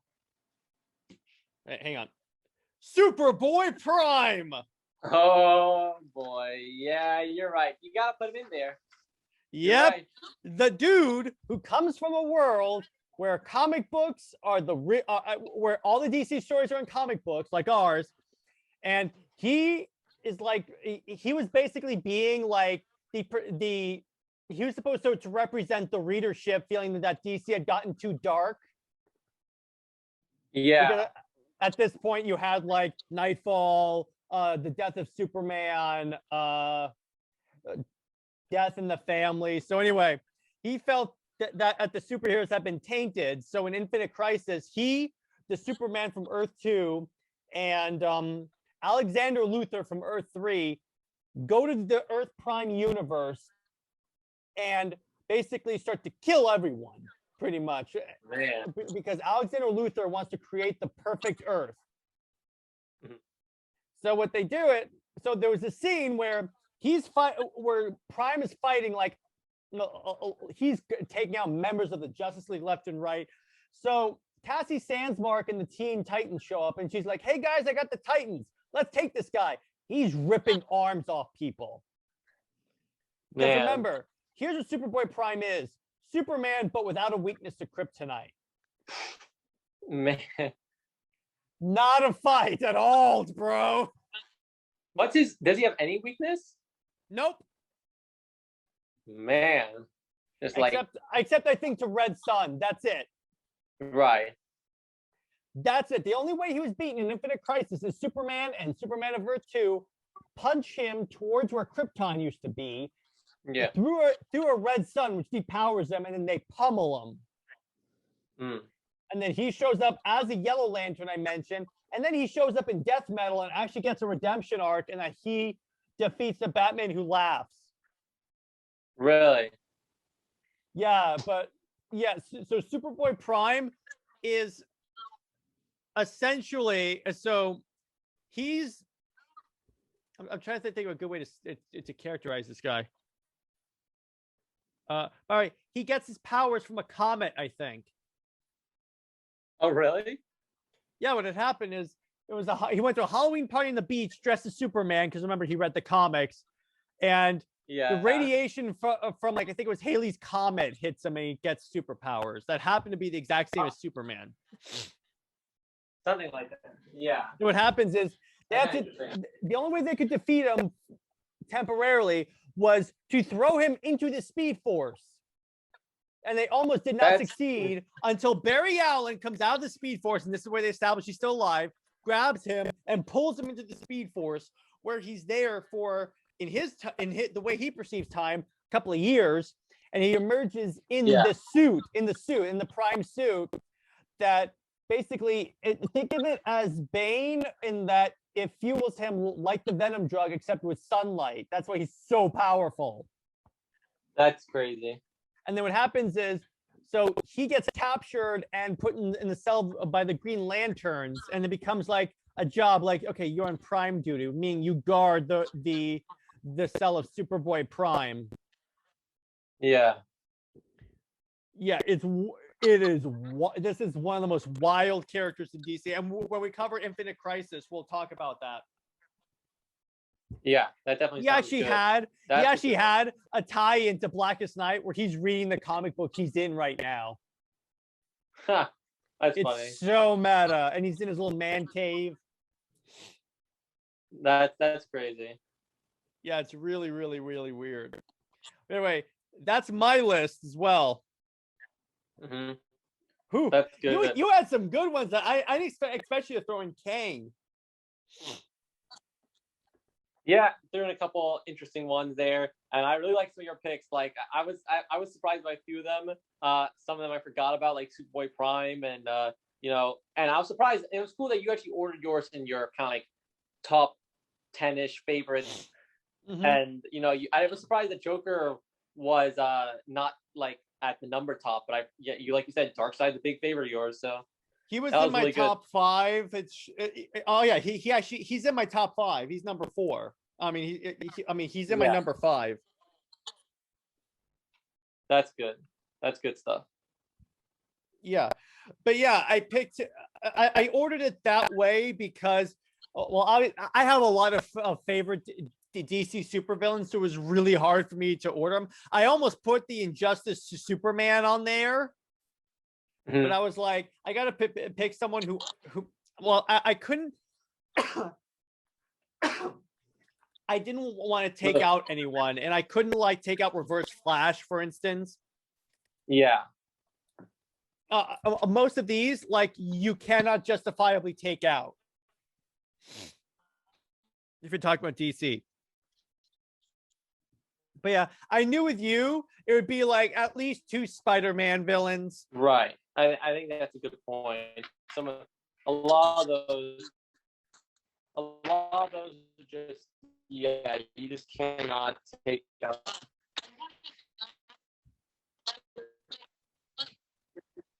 Yeah. Technical. I gotta go with Spider-Man villains. Mm-hmm. Really, really like them, and at least these, Norman like Avenger threat. Doc has done some pretty. Doc as a character is really cool. Just the whole robotic arm. Yeah, mm-hmm. The Doc robotic arms are just really, really trippy, and he's a cool guy. So, mm-hmm. Have to bring Yeah, he's definitely a cool guy. And Lad, you're kind of breaking up a little bit. Yep. Yeah, that was a good tier list. I think that was a lot of fun actually to go through those together.